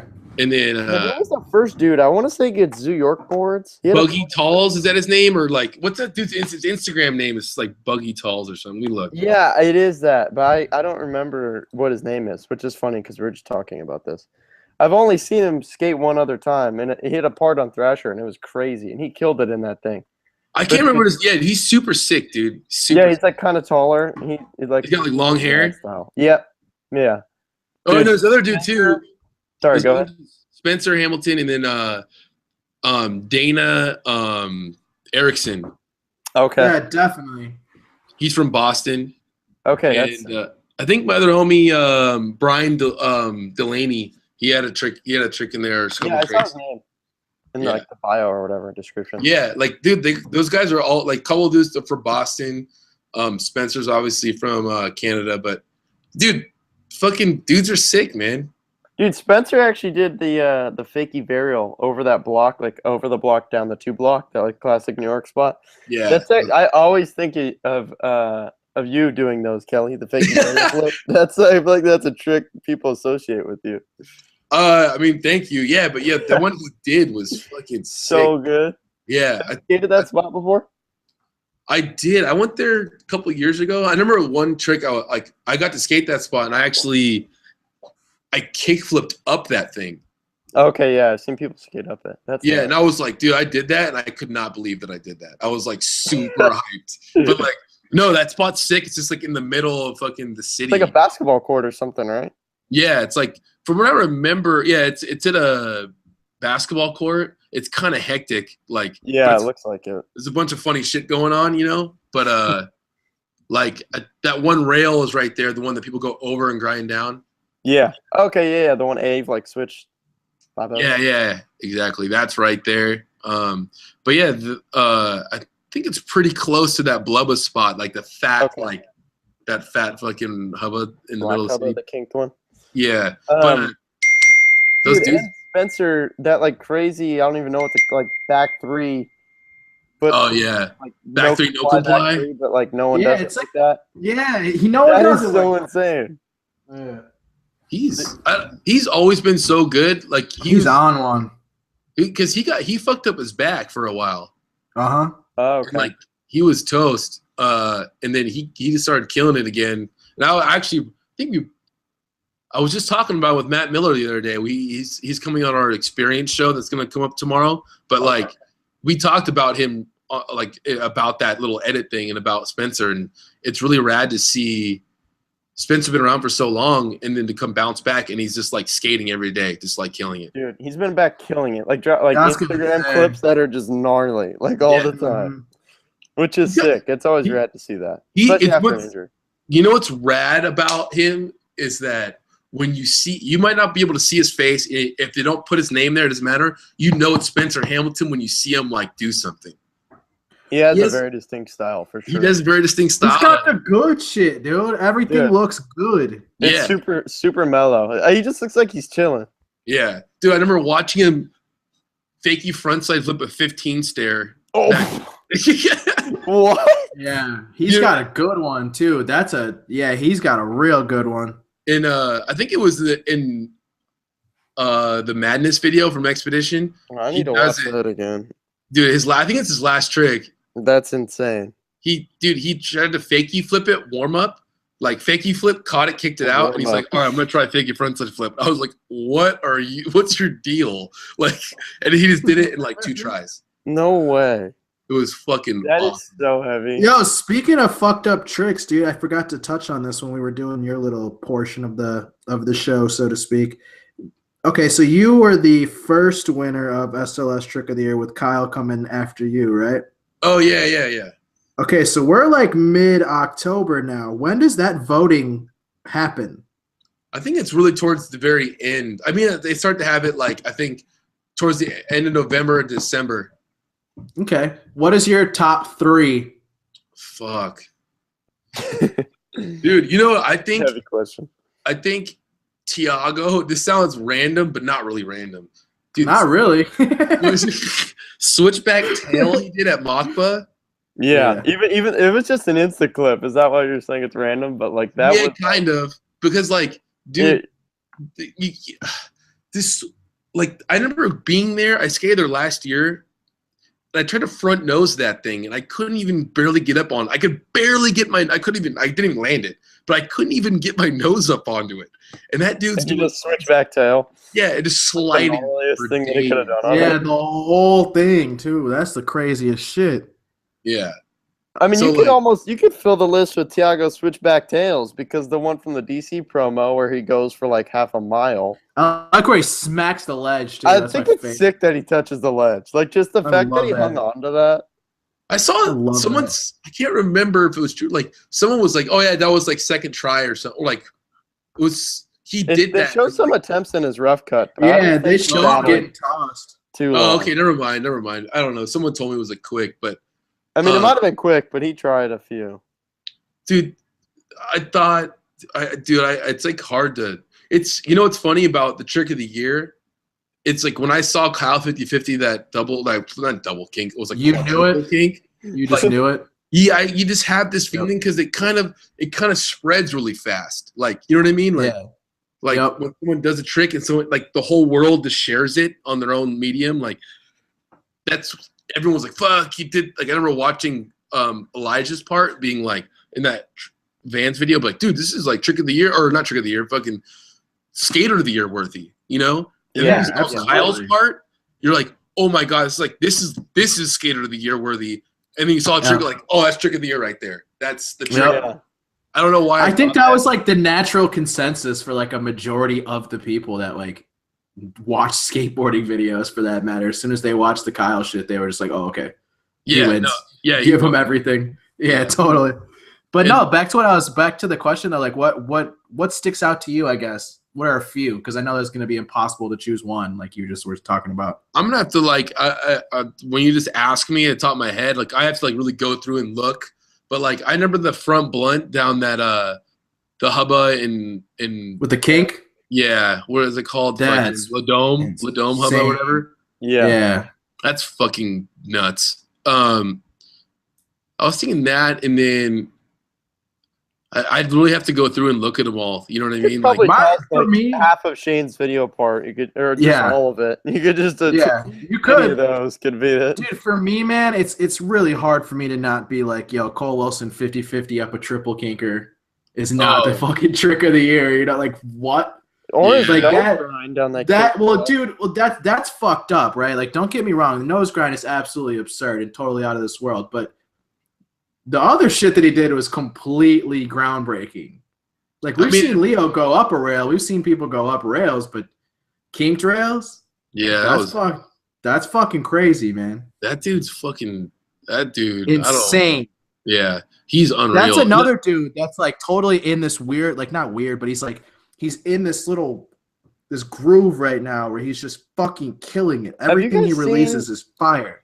He's the only person I've ever seen balance a backside nose grind on a round flat bar. Oh, that's insane. He does one in his banging. I saw him do it at Cherry Park on Instagram recently too.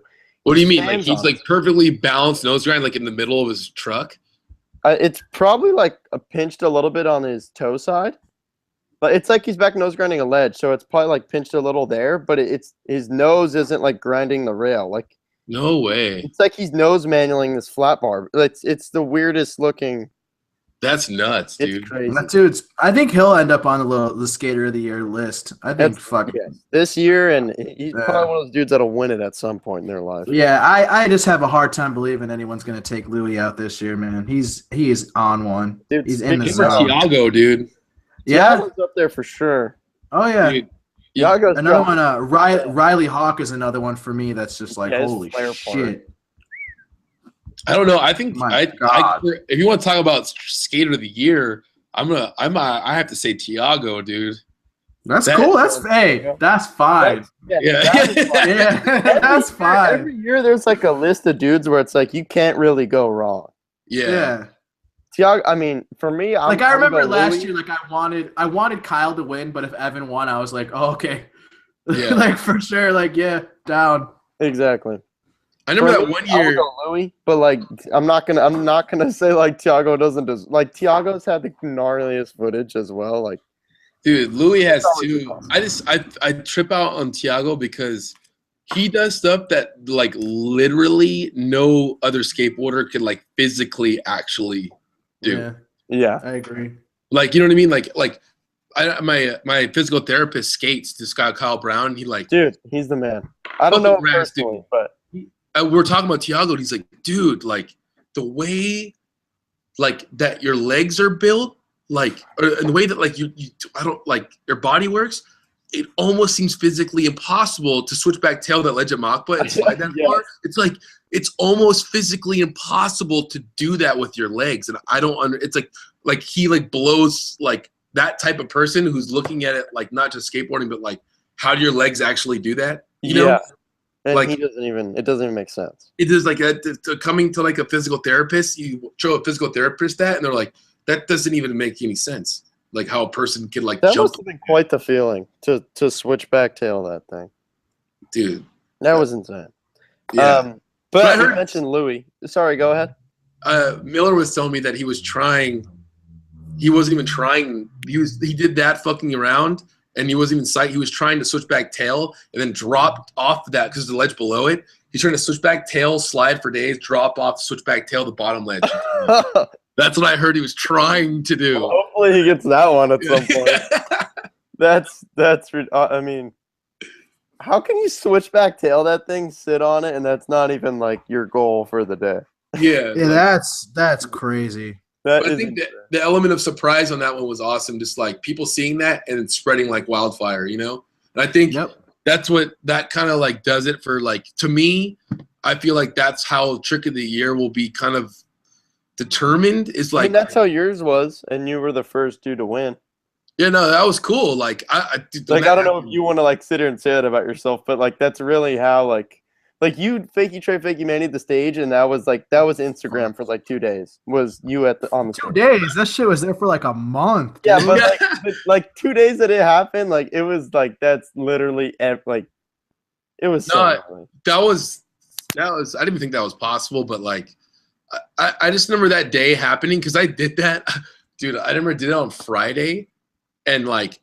I didn't like a couple of homies were there, but like I didn't say one word after that. I didn't say one word to anybody that I did that. Like went home to Roger. Roger's like, "What are you watching?" I was like, "Oh, nothing." Like, and I didn't even tell him that I did it. because I knew Roger would like. I just didn't want to tell Roger for some reason. I don't know why. I just didn't want to. But and then, like, and so That's I never hilarious. just like on Sunday Thrasher posted it, and I was skating Jaquan, and then I came home. Roger was like, "What the fuck? What did you do that?" I was like, "I did it on Friday." He's like, "What the fuck? Why didn't you tell me?" I'm like, "I don't know. I just didn't want to tell anyone." Wait, did Thrasher post it before you did? I sent it to Tony, and I was like, "Hey, I got this clip. Like, you know what I mean?" He's like, "Holy shit!" I was like, "You down to like post it?" Because I wanted it, because I was using it, not using it, but I did that trick, and I was promoting this the Sal 23 reissue we did. Yeah, and I was gonna do that at the same time. That's a good ad for it. Yeah, so I was like, and I was like, "Fuck, I will hold till Sunday because I know that we have a post that we want to do on Sunday night." So Yeah, whatever. But crazy. anyways, yeah, dude, trick of the year. I don't know. I like it's still got 2 more months left, so I don't know. Yep, that is true. Stuff will get hectic. We mentioned Louis Lopez. Louis is actually on the cover of this month's Thrasher, doing a crazy backside wall ride, which only leads me to believe that there will be more Louis footage before the year ends. I think we were told that though, right? I thought that we were already told that there was going to be another part. I don't know. I know that Cons is working on video, but I don't know if That's that's what I was- dropping at the end of this year or next year. I heard that it was a cons part, so. Well, yeah, I don't know. I know Cons is supposed to have the whole full length. They're like Kenny and Aaron Harrington have both commented on in interviews. I'm going to turn the light on so it's not so dark in here. But also on that cover, he appears to have a spray painted board, which I was surprised to see. Yeah, Did you notice that too, Kelly? I did notice that actually. Yeah, I don't know. It might be one of those things where he just literally like broke his board, needed to riot some homie's board or something like that. I don't know. Yeah, it could. Yeah, it could be. But I mean, I just randomly, because I like look into things like this. Obviously, because we're here to talk about whatever goes on in skateboarding. I like saw the covers. Like, I was hyped. Big fan of Louis. And then I was like, wait, why does this board look like that? And zoomed in, and I was like, whoa, is he like, what's going on? So I've been checking like every day this week coming up to the show to see if Flip was going to post about the cover. So I was like, if they're not going to post this cover, then like we're starting to get hints that it's ending. But then today they actually finally posted it, because like they hadn't posted it by yesterday, and I was like, dude, if they don't post it by tomorrow, and then like we're doing the show and Flip hasn't even promoted that their dude is on the cover, like that's going to be really weird. Yeah. But or last night they posted it, so I don't know. It could be a broken board, but it just seems weird to me that like if he was at a spot, broke his board, that like they had spray paint laying around, he spray painted his board and put and then he managed to put other stickers on it, but not a Flip sticker. So I don't know. We'll see. I don't know, man. But you know what? I have no idea. Yep. But so we'll see what happens with that. Yeah, but that photo is dope. Awesome. Ollie backside Warren over that rail, and the way he's snapping out of it is like that's a big set too. Yeah, how the fuck do you even do that? Like, that's like, you know what the coolest thing is when you got that photo, the photographer's like, oh, we just did it. That's the photo right there. Yep. That must have felt awesome. It was perfect. Yeah. It's so rad. And then the Barracks announced that they're starting a magazine actually. So the skateboard bag is no more, which obviously it had a super long run. It's been through the Barracks the past few years, and that's done. And now the Barracks mag has been launched with CJ Collins on the cover. Mike, Kelly, either you, whatever you want to chime in, were you guys surprised to hear this? I'd actually had heard that was happening. Yeah. And I know I got friends that work there, whatever, and I think it just transitioned into the skateboard mag, into the Barracks magazine. It's just like a solid, like, fucking just switch the name, maybe a different look to it a little bit, but it's like a little rebranding. Yeah, it's pretty much it. You know what I mean? Yeah. And I haven't seen that magazine yet, so I have no idea. Yeah, I would like to flip through it, see what it looks like. Yeah. It just looks like the skateboard mag, right? I mean, probably, but I would assume that they maybe changed a few things, as it's like kind of just to hype up the announcement. But I will say it's very interesting cover, like the way it's cropped, where it's almost like. I'm having a hard, and I love magazines because I grew up with them, But like like some magazines I'll read. Like, I mean, Thrasher's always one. This is the staple now. You know what I mean? They can like, you know, everyone can kind of adapt to it. But I don't look at magazines anymore, dude. Like, yeah, I mean, to be honest with you, I was surprised that they even. I mean, Yeah, they were already doing a saying magazine, that. and I get that, but it is surprising that they're even going to try to like launch a magazine in the year 2017. That like, I don't know, are skaters really going out and buying or like subscribing to magazines? I have no idea. I love flipping through it, but if I don't get a magazine for a month, like, I'm not over to like I need the new mag. Not even the Sometimes I skate am. magazines, dude. Like, who's subscribing to magazines? Yeah, exactly. You know what I mean? Like, in general, like print is obviously to at least changing, possibly dying in a sense. I mean, so we'll see. Do you remember a while ago? Roger was working at Skateboarder. They launched the Skateboarder like online magazine. Yeah. And it was like pretty fucking cool, dude. Like you could go on your I think Transworld does that now. Do they? I believe Transworld has like a digital version of the magazine that you can flip through. I always wanted, I think that digital magazines are sick. I think it's sick, cool. But like, I don't know, man. Like, I don't take out magazine. Like, I used to rip shit out of the magazine and put it on my wall or my binder and shit like that. And everything's digital now. Like, everyone goes to work with their computer. They don't have their, you know what I mean? Like, it's just more of like the actual having the magazine. Like, if I was on my laptop and could look through it, then I would probably read it probably more. You know what I mean? But I don't know. I'm not saying that to skateboard magazines. I'm saying just the general outlook of, the whole print thing. In general, It's sad to say, dude, because it's like what I grew up on. I personally don't do it. Yeah. Mike, do you flip through magazines? Nope. I click through web pages. It's just the way it is these days. You know what I mean? That's just the times that we're in. I think you mentioned Thrasher. I mean, we talk about the different platforms for skateboarding all the time on here, and I mean, as someone like I'm gonna watch whatever I'm hyped on, whether that's on Thrasher, Transworld, the Barracks, whatever. I'm psyched on them all. But I was thinking last night, like I think Thrasher has it really good right now with the way that they release, whether it's like someone's solo part or whatever on there, or like a tour video. And then, like right now, they're doing it with. They did it really good with Thrash and Burn, the Spitfire tour, I think. Yeah. They dropped the tour video. Then now they're dropping like these little. They call it the charred remains, like kind of like a rough cut, like little whatever of a demo, or when they're in one city from the trip. Yeah. And then they dropped the follow-up interview, like all the dudes on the tour or whoever's in that video. And it's like it's kind of just like the formula that they're running with right now, and I think it works super good. And it's like. It kind of like pushes that dude. If someone drops a solo part on Thrasher, their part's released, and then a few days later their rough cut's released, and then their follow-up interview's released. Yeah, it's like sick. That I just think that works out really well, and it's like cool to see that. Yeah, dude. When a lot of people when the print was fucking on fire and the digital age started to come in, a lot of the print guys didn't work with the digital thing too well. They were like, nah, fuck that. They didn't want that to come in. Thrasher was one that was like, oh no, we're fucking with this. Like they made the transition. They made the transition, and the only reason why the Barracks is even existing is because Barracks was the first one to be only digital. You know what I mean? Yeah. Like, and I remember when that was happening, it was like, oh dude, this totally makes sense. Like they're starting from something that's pure, like where the new age is coming in, and they're only starting there and they're only there. So it's like, it's just how you adapt to what's going on. And people, like, it's crazy that Thrasher was just the magazine you would look at. Now it's fully the fucking. Yeah, now it's like, everything. Yeah. That's where you go to watch the video projects. As we talked about. People fucking.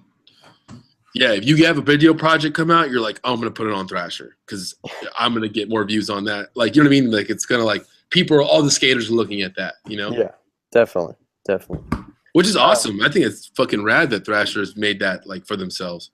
Yeah. I mean, wherever the sick stuff is, people are gonna watch it. But yeah, they definitely have a huge following right now. I mean, it's like every week there's multiple Thrasher parts, like just solo video parts, whatever you want to call it. Yeah. There's probably like 3 of those dropping every week on there. Yeah. Which is crazy. It's just a lot of people doing shit nowadays, you know? Definitely. Yeah. And then one last thing, Mike, you actually noticed this yesterday on Instagram. Kevin Romar was at the barracks wearing some New Balance numerics. So we're kind of, Mike, I know you were surprised. I was surprised as well to see that because I know Kevin's been on Filament since the beginning, I believe, and had a pro shoe for Filament. So we could be seeing some sort of change there. Oh, yeah. Dude, Filament, man. What the fuck is Filament? Yeah, I'm going to be honest with you. I don't think I've ever seen their shoes in person, and kind of like I forget about it all the time. Like, until I'm reminded with something like this, I honestly I don't see the shoes, so I don't think about the company. Yeah, I don't know. I feel like Romar was kind of like the face in a way. Like, he had a shoe. Him and Moose were like, if I think of Filament, those are the dudes that would come to my mind. Yeah, I mean, fuck, I don't know what happened. It's not easy sometimes for new shoe companies that, you know, to come into the game. It's those were some tech-looking shoes too, man. Yeah, I don't know. For sure. They had, I don't know. I don't. Is Tim Gavin still have anything to do with that? I know that he was like the original dude behind it, but I don't know. Yeah, like he was there at the beginning and helped put it together and like everything, but I don't know if he's even still there. Oh, really? Yeah. That would be interesting to find out. I have no idea. I'm not sure if he is. Like, he could be, and I don't know. I have no idea. But I got a lot of respect for Tim Gavin. That's for damn sure. Oh, yeah. Oh, Tim's done a ton of stuff in skateboarding. Yeah, he's fucking been a pro skater, done ill shit back in the day. To Maddox, DVS. Dude, that when he did Maddox and DVS especially, that shit was fucking nuts. Popping. That's when DVS was so sick. Yeah. So it's crazy, man. Yeah, I don't know. I think, you know, him coming from that and then trying to start a new shoe brand, like, it's pretty, like, it's a very courageous move in this day and age. You know what I mean? Definitely is. So, but yeah, I couldn't tell you what happened with him writing, or Kevin Romar writing New Balances, but I'm sure it's like, you know, the big dogs are kind of they're not taking over, I would say, at all, but it's more of like, I don't know. He probably feels better wearing those shoes for some reason. I don't know. Yeah. You know what I mean? Like, I really have no idea. That sucks to hear that, you know, maybe that was a paycheck for him that he's not getting anymore either, which sucks. You know what I mean? Yeah, definitely. So yeah, well, that's it on the list as of topics, and so I wanted to thank you, Kelly, for coming on, having us do a little interview and chat about what went on this week. Hey, thanks for having me on, guys. Sorry if I fucking talk so much, dude. No, that was fun. That was a good time. Hey, you know what? That's why we do it live. We like that shit. That's tight. I'm hyped to do this with you guys, man. I'm like chilling at the office, hanging out. Yeah, we're hyped, man. We're glad that the skate podcast scene is growing, dude. Yeah, we gotta get you guys on like the experience show or something like that, where we could like do like the because the Grant was on the show the other day. Yeah, that was hilarious. I was dying. Hey, Drew, we have to mention Drew, dude. Dude, how crazy was that he called in? Dude, it's funny. I should tell you this. So I pulled up to a spot, was waiting for like the other car homies to get there, so we're waiting to hop the fence for them. Went on Instagram, saw you guys posted that P-Rod was on. I was like, dude, if Drew can like possibly call, this will be so sick. Like, this is Drew's, like, P-Rod is Drew's favorite skateboarder ever. Like, period. By far. And so I texted him. I was like, yo, like, call this number, try to get in there. And then he calls me like 30 minutes later. He's like, dude, just talk to Paul. Like, he was so hyped. And dude. Like, right after that, I was like, okay, I cannot wait for this episode to drop. Like, I'm so hyped to listen to it. So it's rad that he got on there. Yeah, no, that was funny, dude. But yeah, dude, hit us up. I mean, yeah, dude, you guys should come on and do the fucking FaceTime thing. FaceTime would be sick, yeah. We could talk about. I know you guys got the news thing on here, but maybe we could, because I bring up a lot of the news. A little news thing over there. Yeah. Maybe we do a little. that. That'd be fun, man. Yeah. Dude. You know what's tight though is like, I like when I talk to Roger and Chris, like they're like really like they're stoked on what you two do. You know what I mean? Like especially because when we were skating one day, we met Grant at the courthouse, and Roger and Chris were so psyched on Grant, dude. They're like, dude, it's so sick, like meet you, bro. Because at this point, there weren't a lot of people that are doing the skate podcast things. You know what I mean? Yeah. There's only like really there's like what Skate Fillet, the 9 Club, the Bunt, and Tim O'Connor. Yeah, but Tim only does it when he feels like it. Yeah, there's the difference. Like consistency is a harder thing to keep up with in the skate podcast like thing. No, for sure. And he's a busy dude. So like but like dude, to me, like that dude, I wish he had it like consistent because that dude's fucking hilarious, you know? Hilarious. Yeah. Well, dude, it was that day was super rad, and that was kind of around the time like the 9 Club was new. Yeah, super new. Done many episodes, and that was like I fully tripped out because like I wanted to talk to Roger because I saw him, and like I met Chris that day, and like I knew I was probably gonna see Chris there. Yeah. I saw Roger, and like I wanted to say something to Roger, and it was funny that like finally I was like, okay, like I'll say what up to him and like just talk to him for a second. Yeah. Like, right when I was gonna say what up, he like turned. He's like, "Oh, you're Grant, right, from Skate Fillet?" And I had like no idea that Roger had ever seen Skate Fillet. Oh, for sure he has. But, yeah. So that was a rad day, but no, dude, you guys kill it, dude. And thank you so much. Like you know what's cool is like I say to these pros that I see, like that I'm like I just like thank you guys for like keeping like the spirit of skateboarding like strong. You know what I mean? Yeah, hell yeah. And like that's all we want to do, man. We just want to be like the common voice, so to speak. You know what I mean? Yeah, I feel you, dude. And like I mean I'll say this, I'm proud as fuck to be a part of the 9 Club. Like those dudes, like you guys put a lot of work in, and like Chris and Raj, like those dudes put in so much work. It's crazy. Like, I can only imagine. Yeah, like you know, it's just cool to like be a part of the skate community and fucking. Dude, definitely, that's what it's all about. And it's sick that you're on our show, and I mean I've called into your show, and just how it all mixed is so. I always miss the numbers, man. I'm always at work when you guys do like the number release. Dude, I'm gonna do my best, dude. I'm gonna talk. I'm meeting with those dudes tomorrow, I think. Because I'm gonna stay in Laguna tonight at my mom's house just for say what's up. But I'm gonna go back to tomorrow. I'm like, dude, we need to line something up with you guys. Come like do a little. It'd be goofy as fuck, dude. I want time appearance. I don't know how that's gonna work. I don't know how it's gonna work because you're like I don't know how to do that like technicality wise from like 2 different places. I'm sure Bagley does though, dude. He's smart. Roger will figure it out.